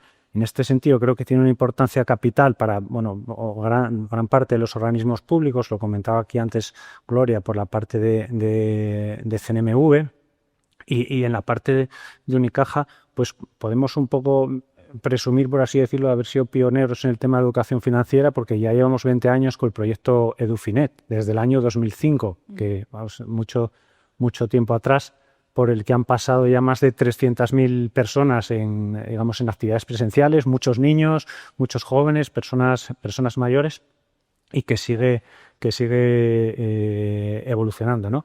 Tiene además una guía financiera que se va actualizando recurrentemente y que está a disposición, gratuitamente a disposición de todo el mundo, así que simplemente por poco darle difusión a esto. Y luego, respondiendo a la segunda parte de tu pregunta, que decías, oye, ¿hasta qué punto es importante tanto como para alguien que empieza como para alguien que lleva invirtiendo?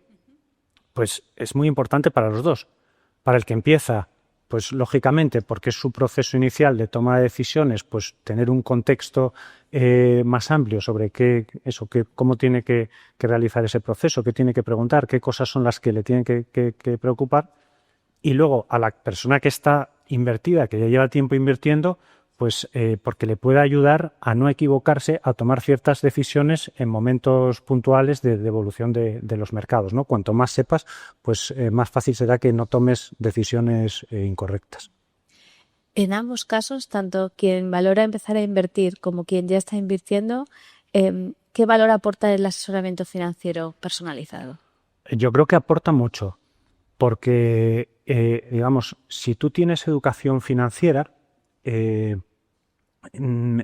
va a ser más sencillo,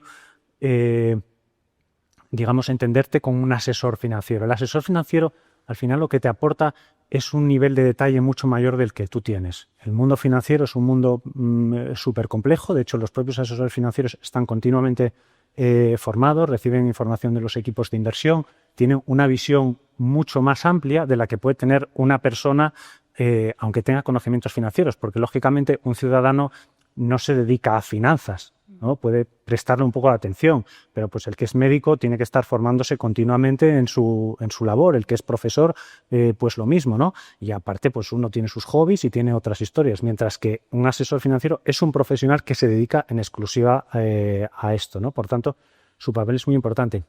Hay que tener en cuenta además que los asesores financieros son figuras que tienen que estar certificadas. O sea, no puede ser asesor financiero cualquiera, tiene que pasar unos exámenes, unas certificaciones que están además reguladas por la Comisión Nacional del Mercado de Valores. Es una certificación que además no solo te la sacas una vez, sino que tienes que estar año a año recertificándote y tienes además que tener una experiencia probada, ¿no? Por tanto, el valor que le aporta a un ciudadano es muy importante. Y curiosamente, cuanto más conocimiento financiero tiene una persona, más sencillo es esa toma de decisiones o esa relación con el asesor financiero, ¿no? Y luego, por último, pues el papel del asesor financiero, con esta experiencia acumulada que tiene, también es muy importante a la hora de acompañar al cliente, gestionar sus emociones y demás, ¿no? Que en tiempos, sobre todo convulsos, pues es muy importante. Es muy necesario.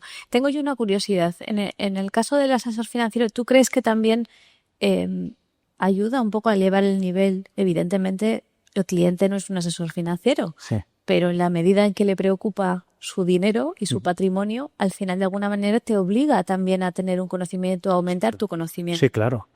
Es lo que digo antes. Si tú vas teniendo un poquito de conocimiento financiero, las preguntas que puedas hacer te van a ayudar a enriquecerte más. Y todo lo que te vaya contando el asesor financiero, pues de cómo pueden estar las situaciones de los mercados, por qué sucede y demás, también está fortaleciendo, digamos, ese vínculo de educación financiera, ¿no? Y te obliga, como bien dices, pues oye, hoy lo que me ha contado el asesor financiero, espera, que dice que esto de los aranceles, voy a enterarme un poco más, a ver si esto es correcto. Además, incluso te hace pensar sobre cosas en las que podías no haber tenido en cuenta, ¿no?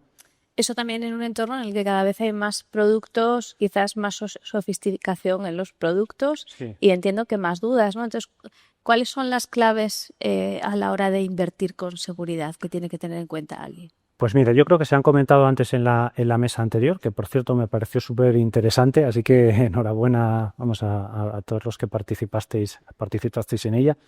Yo creo que los aspectos claves los mencionaron. Uno es conocer cuáles son tus objetivos de inversión, que no tiene por qué ser uno, pueden ser varios y pueden ser distintos además en función de tu ciclo vital, del momento en el que te encuentres. Eso es fundamental.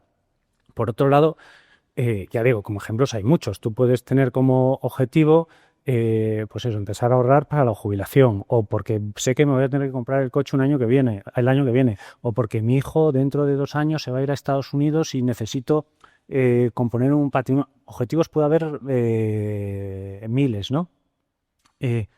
Luego tienes que saber cuál es el plazo, ¿no?, que le fijas a cada uno de estos objetivos. Si un coche lo necesitas dentro de 6 meses, pues oye, intenta rentabilizar lo máximo posible tu dinero para dentro de 6 meses, pero no puedes hacer ninguna locura, porque es un dinero que necesitas sí o sí dentro de 6 meses, o si vas a tener una operación o algo demás, ¿no? Por otro lado, ¿cuál es el perfil de riesgo que tiene el cliente? ¿Qué riesgo está dispuesto a asumir, ¿no? Porque aquí, y comentaba Ramiro antes, creo que de lo que se trata es de que la gente duerma bien con sus inversiones, no que esté agobiado porque suceden eventos de mercado como estos. Tiene que estar un poco preparado pues para las cosas que puedan suceder. Y si no está preparado, porque dice que no está preparado, pues que se aleje de cualquier cosa que tenga riesgo, pero asumiendo a cambio otros contrapesos, como es que vas a estar perdiendo poder adquisitivo permanentemente, ¿vale? En esto del perfil de riesgo, como digo, es muy importante hacer las preguntas adecuadas y hacer reflexionar a las personas, ¿no? Hablabais antes del tema del colchón. A mí me gusta mucho también el ejemplo, bueno, pues, oye, porque creo que se entiende bien de si tú tenías 5 euros hace 10 años y te gustaba mucho al cine y esos 5 euros, pues era lo que te costaba una entrada de cine, si tú coges esos 5 euros y los dejas debajo del colchón o en una inversión equivalente y 10 años después quieres ir a ver esa película que sabías que iba a estrenar, pues con esos 5 euros probablemente no puedas comprar absolutamente nada. Eso es perder dinero. Y eso precisamente no es un riesgo, es una certeza. O sea, lo único que sabes a día de hoy, si no realizas inversiones con un poquito de riesgo, es que vas a estar perdiendo poder adquisitivo, mucho, ¿no? Y luego, a partir de ahí, una vez tienes tus objetivos de inversión, tu nivel de aversión al riesgo, tus plazos, pues hacer un plan que se acorde a cada uno de los objetivos, ¿no? Y por último, dentro de esta parte, pues, oye, ese plan, en la medida posible y en la medida de las circunstancias de cada persona, que sea un plan que esté bastante diversificado, ¿vale? En el sentido de que, oye, puedas tocar no estés concentrando todo tu capital en un único activo financiero. Pongo otro ejemplo. Alguien puede decidir, oye, yo tengo aquí un objetivo que es un plazo que mi objetivo de inversión es a 20 años, que estoy dispuesto a asumir riesgo y por tanto tomar posiciones en renta variable, y eso lo puedes hacer comprando una única acción o puedes hacer comprando 10.000 acciones a través de un fondo de inversión. Pues estás asumiendo riesgo en los dos casos, pero no es el mismo riesgo en un caso que en otro, ¿no? Entonces la diversificación, creemos que dentro de una propuesta de valor y de una planificación financiera, pues es un elemento clave, ¿no? Y en vuestro caso, en el caso de Unicaja, lo que veis en el día a día con vuestros clientes que empiezan a invertir o que ya tienen una cartera, ¿qué tipo de productos o servicios encajan mejor, ¿no? O conectan mejor con las necesidades de los clientes ahora mismo? Bueno, vale.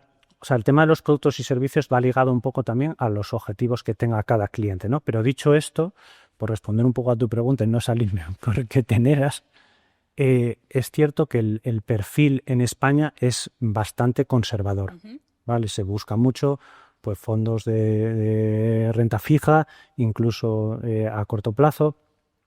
También hay algo de apuesta por la gestión discrecional de carteras, gestión delegada de carteras.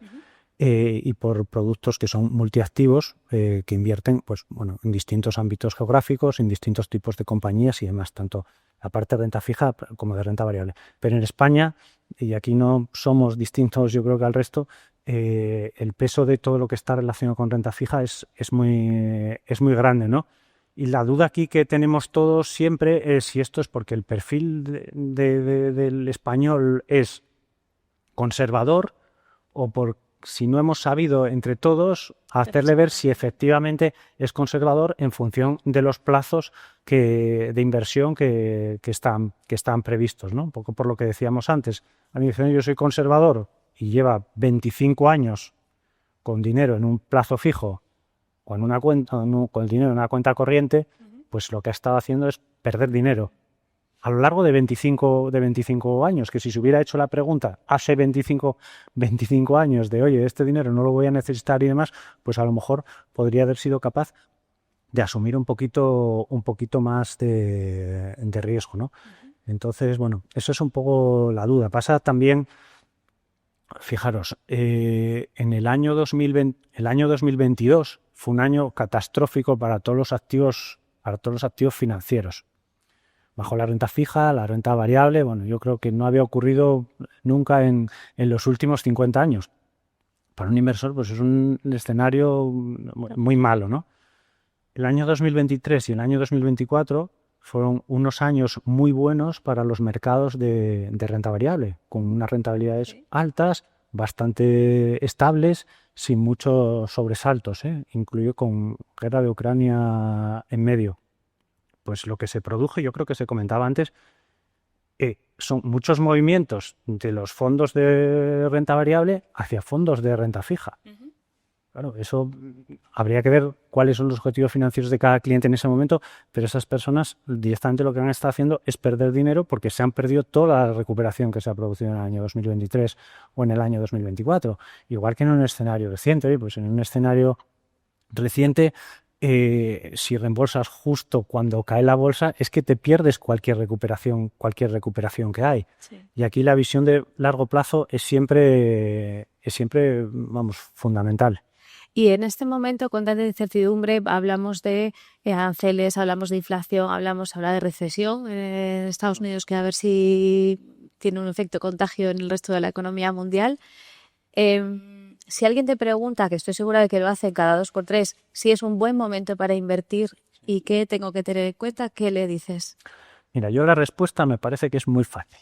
Momento para invertir o para ahorrar y para invertir es siempre. Es siempre.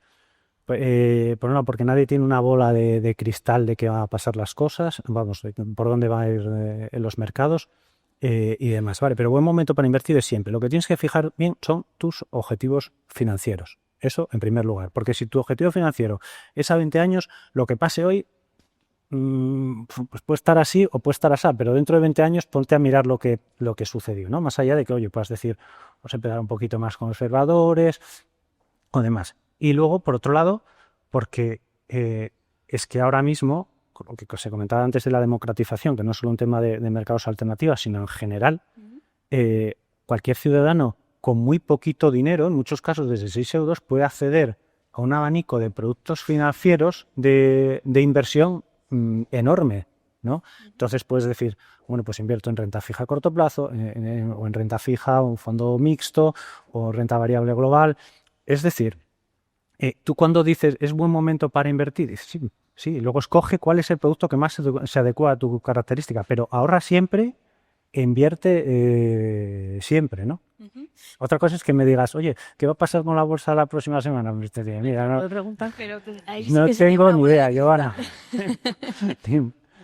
Pues muchísimas gracias, Javier. Yo me quedo sobre todo con esa idea que has lanzado de, con firmeza, sí, es un buen momento para invertir, pero es verdad que hay que pensar. Cada uno tiene que pensar qué objetivos tiene y cómo llega a... En base a eso, encontrar cuáles son los productos que te encajen para cada objetivo.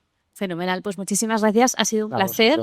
Seguimos ahora con el siguiente bloque de la jornada en el que vamos a hablar de innovación, de medios de pago y de seguridad en las finanzas personales. Enseguida está con vosotros y muy bien acompañada mi compañera Camila Barca, editora de Finanzas Personales de Business Insider España, que va a moderar la próxima mesa redonda.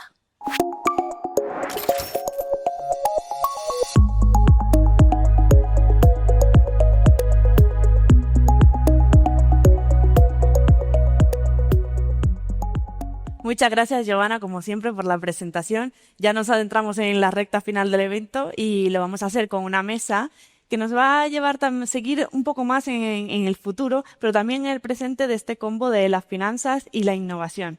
Por supuesto, haremos una mención especial a la inteligencia artificial, pero sobre todo vamos a hablar de digitalización, de experiencia de usuario, de seguridad, de regulación y cómo todo esto está cambiando cómo gestionamos nuestro dinero del día a día.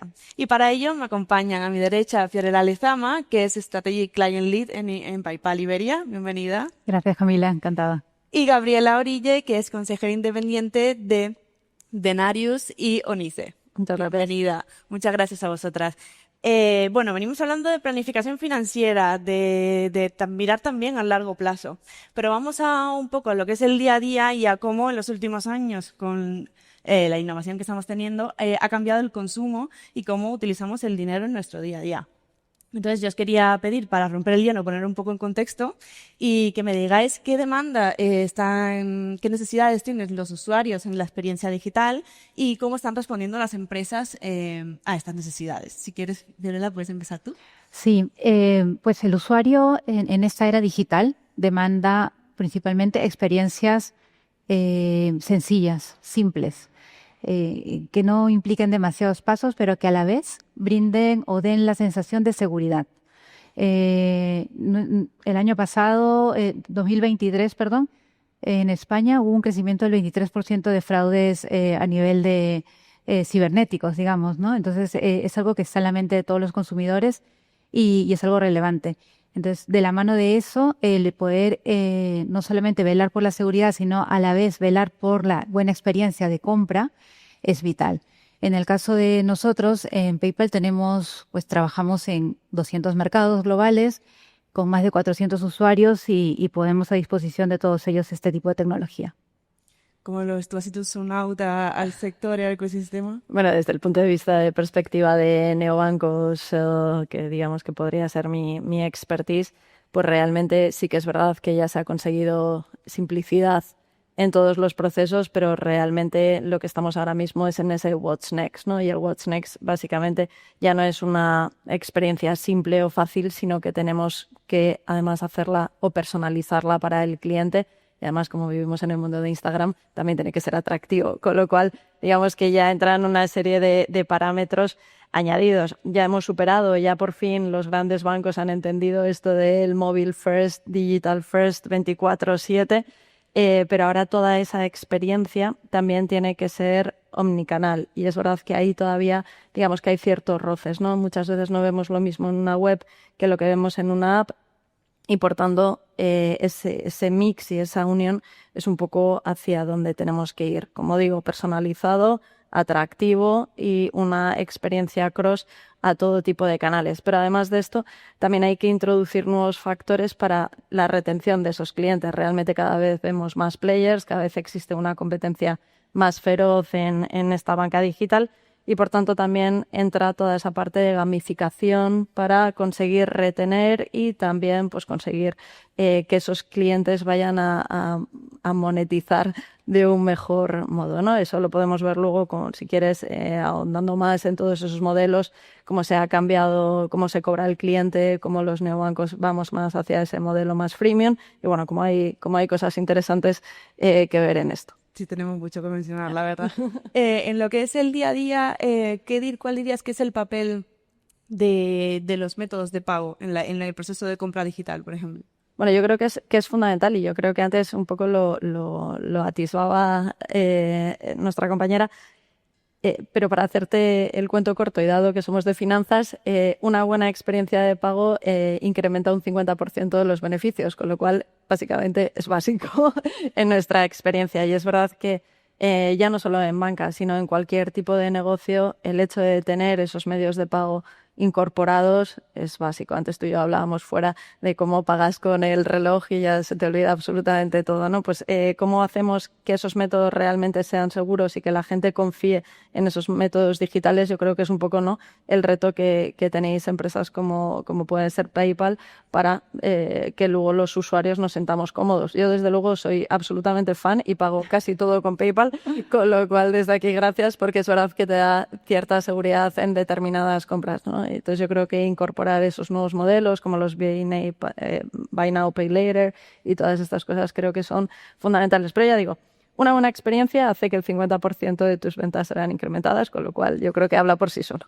Precisamente como es un ejemplo, a eso íbamos, a cómo lo está haciendo PayPal para adaptarse a esta inmediatez, esta personalización, pero sobre todo a garantizar la seguridad y... Sí, y la creo que Camila, un poco por complementar lo que acaba de comentar Gabriela, el momento de pago es un momento crucial para el comercio, ¿no? Es el último paso y es la última oportunidad que tiene el comercio para interactuar con el consumidor. y es decisivo. Básicamente, todos estos comercios invierten en atraer nuevos clientes, en fidelizarlos, en generar promociones, tácticas de marketing que se pueden perder si la experiencia de pago es mala y finalmente el pago no se concreta. Por lo tanto, es un momento que parece quizás no tan relevante, pero es sumamente relevante de cara a las ventas, ¿no?, que se puedan generar del lado del comercio y del lado de los usuarios, de cara a poder contar con una experiencia satisfactoria que luego les permita volver.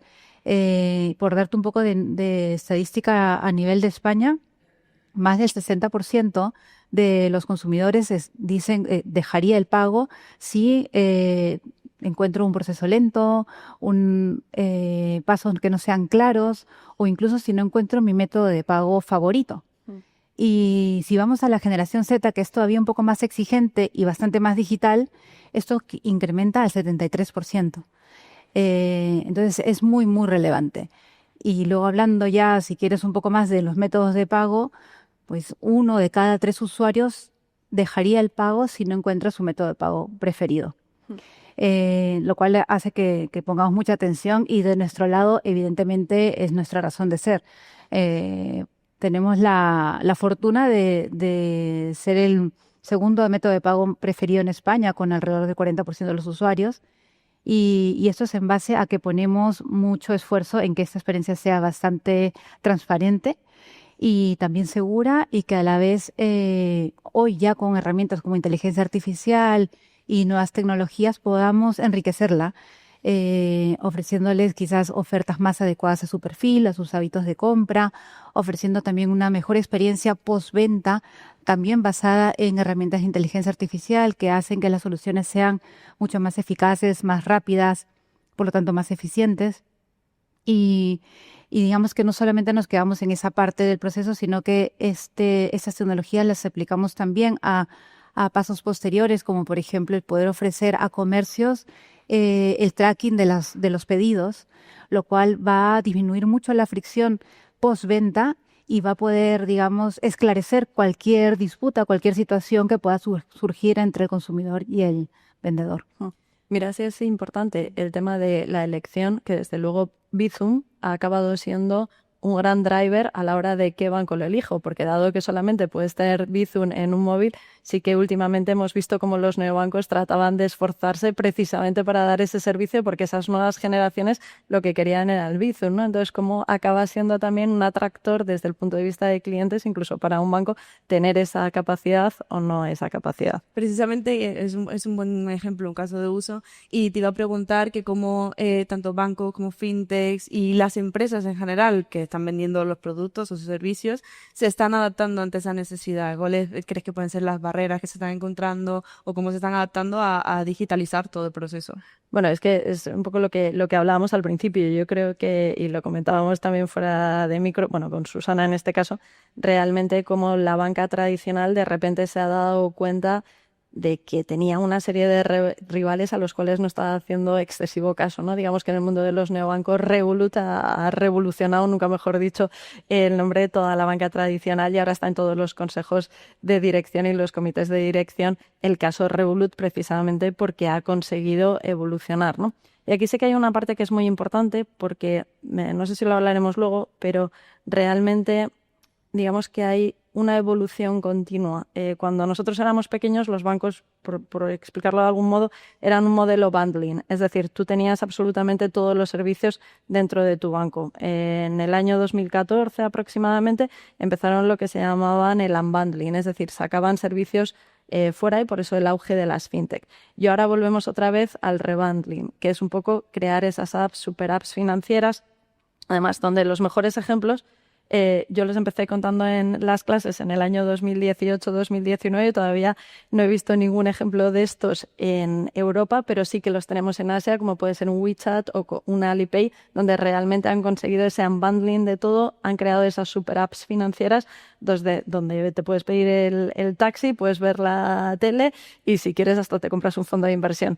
Con lo cual yo creo que ese futuro realmente es el reto de la banca a día de hoy, con lo cual esos esfuerzos por cómo construir sí que van a necesitar también ¿de qué? De talento. Y yo creo que también ahí hay un reto que es muy importante.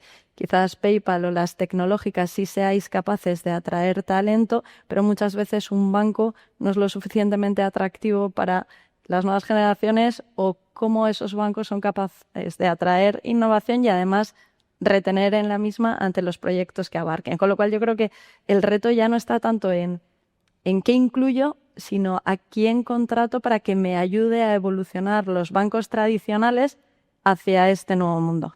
¿Pero crees que entonces que sí que pasa todo por una única estructura que esté integrada con otras? Para mí, sí. El banco de... Bueno, tengo varias teorías al respecto, pero no sé si aburriros con ellas o no. Pero sí que es verdad que para mí hay una parte que es la super app financiera, donde realmente sí que va a englobar cualquier tipo de servicios, porque antes lo decía la persona de Unicaja, creo, no somos muchas veces conscientes de que realmente el dinero está presente en todos nuestros momentos. O sea, desde que nos duchamos porque podemos pagar el agua, que además lo hemos domiciliado o lo hemos hecho de algún modo, hasta que nos vamos a dormir, ¿no? Con lo cual realmente es algo que es muy atractivo desde el punto de vista de cómo hacemos al usuario esa interiorización del proceso. Pero como te decía, super app financiera por un lado y lo que yo llamo el banco invisible. Y os pongo un ejemplo. Por ejemplo, cuando compráis con Amazon y le dais así, ¿realmente os acordáis qué tarjeta tenéis dentro? Ya no sabéis si es la tarjeta del BBVA o es la tarjeta del Santander. Simplemente es la experiencia. ¿Qué pasa ahí? Que el banco está invisible, ¿no? Entonces vamos hacia esos bancos invisibles donde al final acabas pagando con PayPal y yo ya no me acuerdo tampoco cuál es la tarjeta que tengo en PayPal. Con lo cual, realmente el reto es apasionante, o bueno, al menos a mí me parece, porque llevo trabajando en esto 20 años, pero sí que este es un poco el futuro, esa super app y esa banca invisible. En estos procesos de integración, y bueno, ya lo habéis mencionado antes, la inteligencia artificial ha irrumpido en la automatización, en la personalización, pero también en cómo la utiliza el usuario. ¿Creéis que va a cambiar la forma en la que nos relacionamos con el dinero, en la forma en la que pagamos o utilizamos el dinero en el día a día? Sí, estoy convencida, estamos convencidos de ello, ¿no? A nivel personal y en PayPal también. La estadística también lo acompaña, ¿no? Hoy alrededor del 60% de los españoles manifiesta que quiere usar inteligencia artificial. Y si hablamos de la generación Z, que siempre nos lleva algunos pasos por delante, el 30 y tantos % de ellos ya utilizan la inteligencia artificial para tomar decisiones de compra o de decisiones de ahorro, de inversión, decisiones básicamente relacionadas a su mundo financiero, ¿no?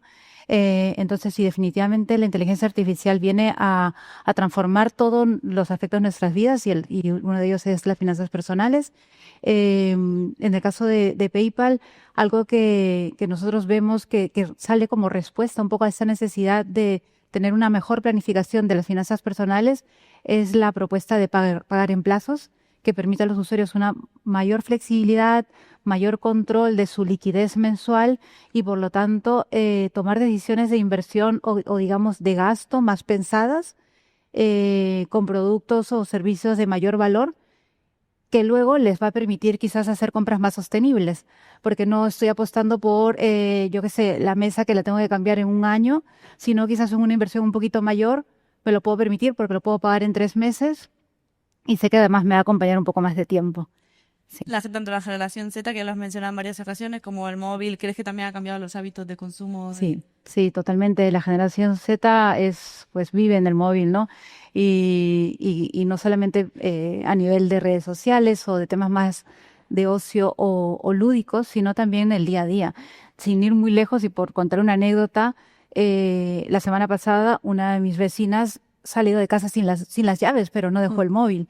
Tuvo que pedirnos permiso para pasar por el jardín a su casa. O sea, es un ejemplo real y nos pasa a nosotros. Probablemente si olvidamos las llaves decimos, bueno, ya luego lo solucionamos, pero con el móvil es imposible no vivir en el día a día, ¿no? Tenemos la agenda ahí, tenemos nuestras finanzas personales allí, hacemos las compras con el móvil y coordinamos, digamos, todo. O sea que creo que sí, vamos hacia ello de cara a lo que serían soluciones financieras, lo mismo.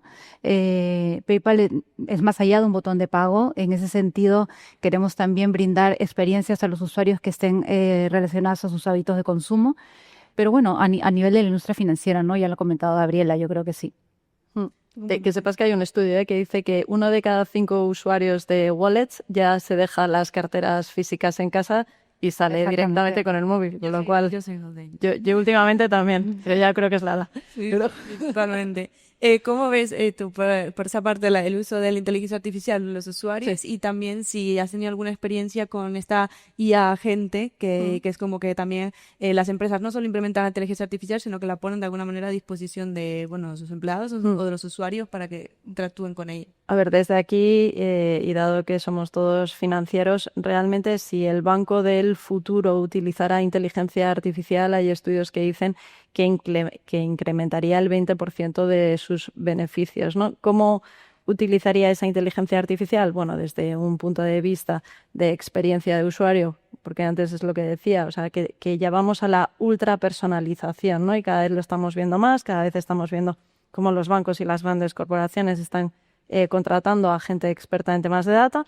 Desde un punto de vista de IT, porque ahora con todas las aplicaciones low code, no code, dicen que incluso se puede llegar a mejorar el trabajo de los desarrolladores en un 40% con este tipo de inteligencia artificial y GenAI, desde un punto de vista incluso de dar o de analizar toda esa parte de créditos. Desde luego, desde la parte de fraude es algo que es mainstream y lo decía antes la consejera y lo han repetido en varias mesas.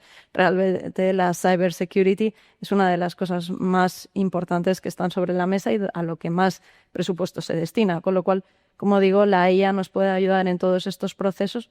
Desde un punto de vista de asset management o de banca privada, también ya se están viendo determinadas soluciones. Hay muchos robo-advisors, pero realmente robo-advisors que lleven dentro de inteligencia artificial no hay tantos. Todavía el Excel sigue siendo bastante pesado en esta industria, pero como te digo, la buena utilización o el banco del futuro utilizando IA va a mejorar o va a incrementar en un 20% los beneficios. Y sobre todo porque cada vez el cliente, no quiero decir que sea más inteligente, pero cada vez el cliente tiene muchas más opciones encima de la mesa. Y en esa banca invisible o en esos procesos que antes comentaba, realmente el cambio de un banco a otro banco ya no les da pereza tampoco, ¿no? Entonces yo creo que ahí también estamos viendo un cambio. ¿Por qué no? Porque a lo mejor no tienen tampoco tantas cosas que traspasar todavía a la nueva generación, ¿no? Antes, si tenías una hipoteca, al final te acababas anclado en una hipoteca. También te cambiabas anclado por una hipoteca porque, para aquellos que no lo sepan, la traspasabilidad de hipotecas empezó en el año 2019. Es decir, si antes el banco te igualaba, tú te quedabas en ese banco. Con lo cual, pues bueno, ha habido muchos cambios que sobre todo han tenido más auge a partir del año 2020 y, por tanto, la rotación de clientes y esa retención que también hablaba al principio, yo creo que es uno de los grandes retos que a día de hoy tienen todas las industrias, o incluso yo creo que también el comercio, ¿no? Porque cada vez hay más de todo y es más fácil porque todos hemos entendido que tenemos que hacerlo todo con 3 clics al estilo Amazon. Y precisamente con esa agilidad, como ya lo estoy comentando, y la necesidad de que sea inmediato, el ritmo que va la innovación, está el contra, que es la seguridad y el poder garantizar, lo mencionabas antes, el proteger a los usuarios. ¿Estamos realmente preparados ahora mismo para proteger a los usuarios? Y en el caso de PayPal, por ejemplo, ¿cómo lo están haciendo? No, digamos que creo que la industria está cada vez más preparada, sin embargo seguimos viendo todavía muchos casos de ciberataques y de robo de información y todavía quizás hay mucha falta de educación en ese sentido porque los usuarios caen muchas veces con cosas sencillas como un mensaje en WhatsApp o llamadas que seguro todos hemos recibido, que sabemos que son fraudulentas, lamentablemente. Y no solo eso, sino que también los sistemas de seguridad muchas veces no son tan robustos como deberían. Entonces también hay robo de información de ese estilo, ¿no? De, pues ataco a tal base de datos y soy capaz de obtener datos personales. En ese sentido, PayPal está comprometido con la seguridad del usuario y prueba de ello es que podemos ofrecer una cobertura al vendedor y al comprador. Es decir, confiamos tanto en nuestros sistemas de prevención de fraude que, dicho sea de paso, están basados también en inteligencia artificial, en data mining, en modelos de machine learning que hacen que sean bastante robustos y que podamos brindar esta seguridad tanto al consumidor como al vendedor. Es vital. O sea, digamos que hay un trade-off siempre, ¿no? Entre un nivel de ventas, tanto para el comercio como para nosotros, como un procesador de pagos, pero también la otra cara de la moneda es este nivel de fraude, ¿no? Y aquí el arte consiste en tener balanceados estas dos variables y poder brindar esta seguridad a los vendedores y a los consumidores.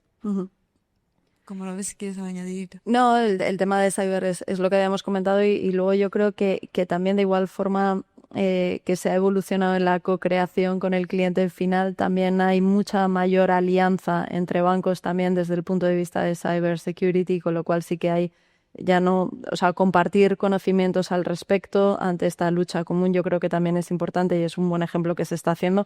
Y luego incluso en algunos países ya se ha llegado, como UK, algunos bancos se han firmado alguna alianza para que, oye, realmente ha habido esta fuga, pues que no se la lleve directamente el cliente final, sino que un poco también acaben paliando la pérdida para ese cliente, ¿no? Porque muchas veces lo que sucede es, oye, pues sí he hecho esto porque me ha llegado un WhatsApp y los bancos te dicen, bueno, ha sido, no, pues en este caso, desde UK sí que se están viendo determinadas novedades al respecto también, pues para ayudar a ese cliente final. Bueno, estamos de lleno en la digitalización, pero esta pregunta tenemos que hacerla. ¿Es realista? Pregunta a alguien que se deja ya la cartera y que sabe solo con el móvil. ¿Una sociedad sin efectivo? Comparto contigo, yo también soy de las primeras que dejé el efectivo hace mucho tiempo. En España todavía tenemos un alto uso de efectivo, alrededor, más del 50% de los pagos todavía se realizan en efectivo. Sin embargo, vemos una tendencia definitivamente a la adopción de pagos digitales a través del móvil. Es muy notorio en la estadística también que manejamos. Yo diría que no solamente es a nivel de la generación Z, que ya el 30% del tiempo está en el teléfono y más del 60% de las transacciones las hace a través del teléfono, sino que ya las nuevas tecnologías que se están desarrollando hacen que esto sea mucho más viable, ¿no? Todavía hay cierta resistencia, sobre todo en generaciones un poco más mayores, pero bueno, esto a raíz del cambio generacional y las nuevas tecnologías es algo que se irá dando. ¿Cómo lo ves? Hombre, lo veo porque está claro que se vislumbra y además soy consejera de una empresa que tiene temas de estos, pero yo sí que creo que muchas veces, yo soy de provincias, como creo que mucha gente de Madrid, y a veces se nos olvida que España no solo es Madrid y Barcelona, sino que existen muchas cosas, ¿no? Entonces, desde esa parte de digitalización más extrema, sí que creo que hay que cuidar, ¿no? Y lo decía también antes, creo, la consejera, y velar porque esa digitalización o porque realmente todo el mundo tenga acceso a eso. Para que os hagáis una idea, creo que la penetración de los smartphones ya son el 80% de la población, pero aún así, es decir, que prácticamente todos tendrían acceso a los medios digitales, pero sí que creo que todavía queda esa labor educativa y creo que también tenemos que cuidar mucho que no haya una no inclusión financiera por un tema digital, ¿no? Yo creo que también ese es el gran reto. La regulación está ahí, sabemos ya no solo en cuanto a CBNC, sino también toda la parte de cripto y demás, y que se está haciendo ese esfuerzo, pero creo que hay que cuidar también eso. Y os pongo un ejemplo muy claro de un neobanco que nos habla mucho, el cual yo no tengo nada que ver, o sea que ahora que no se malentienda, que no sé si lo conocéis, es Nickel, que es el neobanco de BNP. Pues Nickel realmente abre las cuentas en los estancos en gran parte de esa España vaciada, con lo cual, para que veáis que se pueden hacer cosas, pero también un poco aunando cuáles son las necesidades de un sitio y de otro, ¿no? Precisamente una de las preguntas que tenían para ti en concreto era las barreras culturales y regulatorias que se estaban encontrando, sobre todo la fintech, los neobancos y los bancos en general. Yo creo que es cierto y creo que a lo mejor también tenemos que hacer una educación al cliente final donde las fintech tienen regulación y están reguladas, y de hecho ahora hay una ley del mercado de valores también para toda la parte de tokenización. Si quieres luego comentamos también este punto.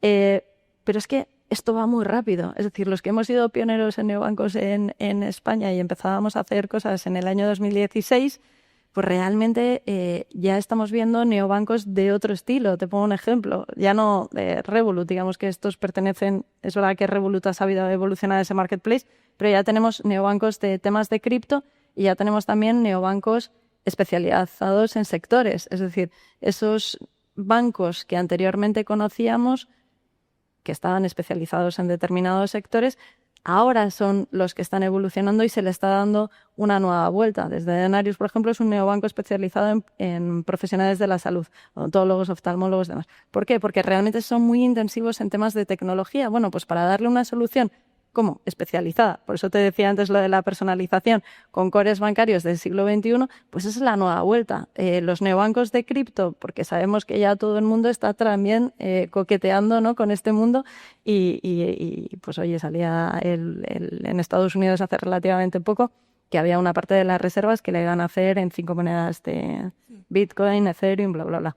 Con lo cual realmente existe una evolución constante, con lo cual por eso decía al principio de la charla, esto va muy rápido y lo que llevamos hablando de digitalización realmente ha dado una espiral mucho más cambiante y mucho más arriba. O sea, ya la evolución es una innovación constante donde seguirlo realmente es difícil, sobre todo para grandes estructuras.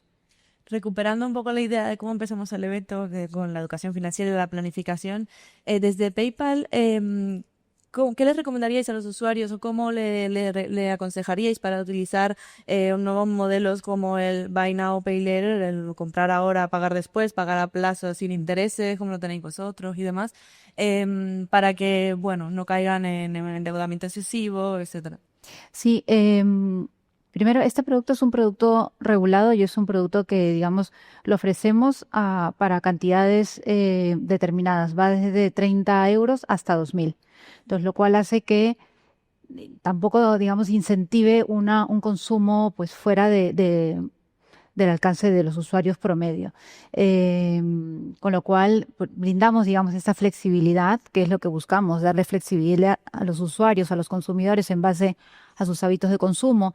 Detrás hay un modelo de riesgo, evidentemente, que nosotros tenemos y del cual asumimos 100% el riesgo. Y ya no solamente del lado del consumidor, sino también del lado del comercio, a quien también estamos dándole y pagando por adelantado estas ventas, asumiendo ese posible riesgo de no pago, ¿no? Entonces, detrás hay modelos de riesgo que están avalando el por qué otorgamos este beneficio a consumidores y a comercios.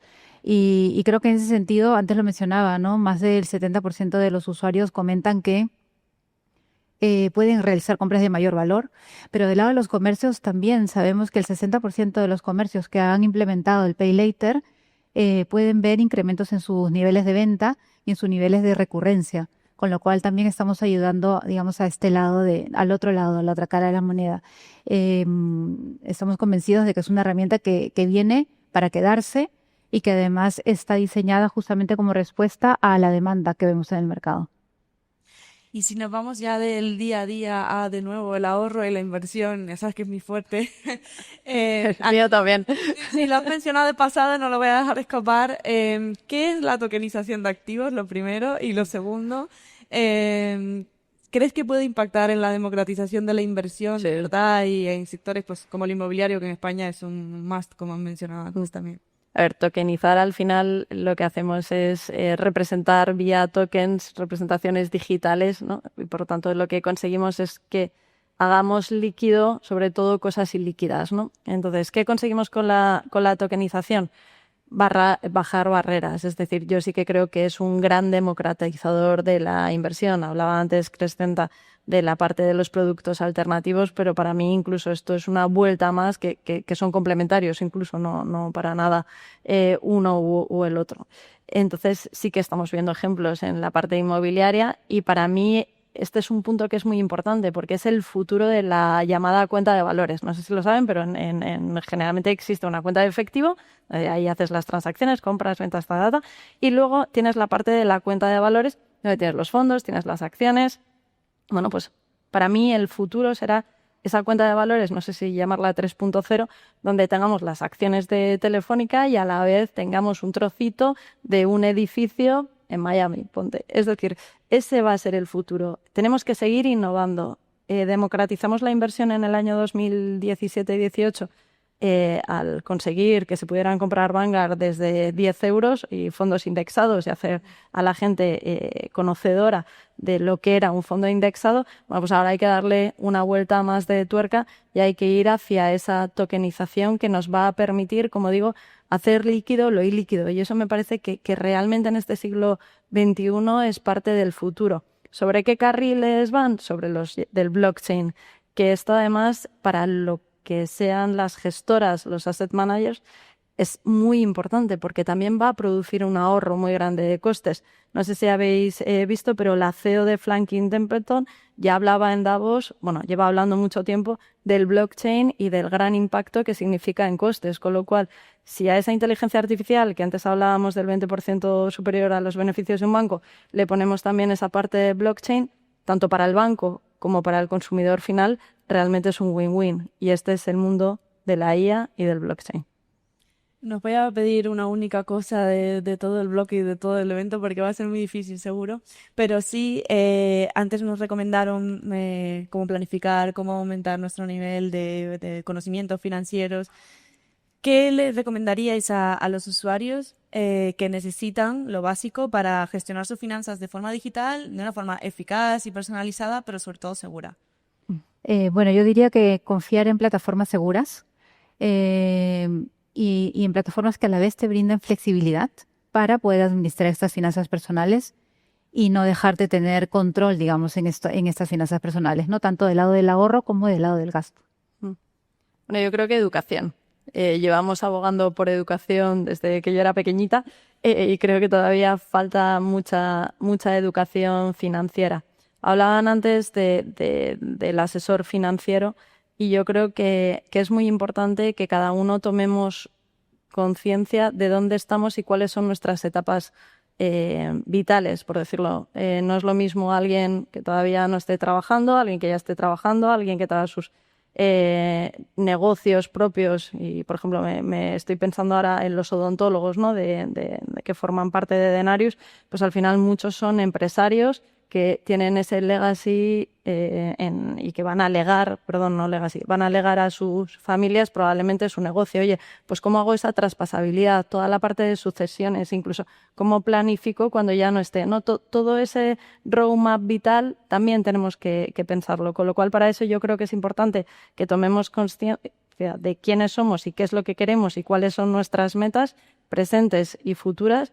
Y creo que tenemos que hacer ese esfuerzo de educación para que cuando la gente nos cuente cosas seamos plenamente conscientes de qué riesgos, qué no riesgos estamos asumiendo. Y desde un punto de vista digital, yo creo que muchas veces somos la primera barrera nosotros mismos. Cuando veamos que hay algo que no nos acaba de cuadrar, yo creo que es el primer signo de alerta.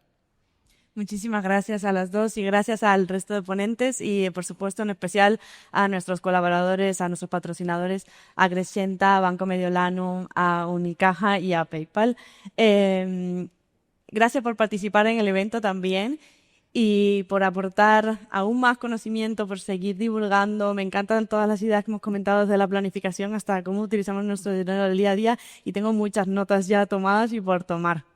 Nada, solo me queda invitaros, por supuesto, a revisar el evento, como voy a hacer yo esta semana, en el canal de YouTube de Business Insider España. También compartiremos cobertura del evento a lo largo de las próximas semanas en Business Insider España.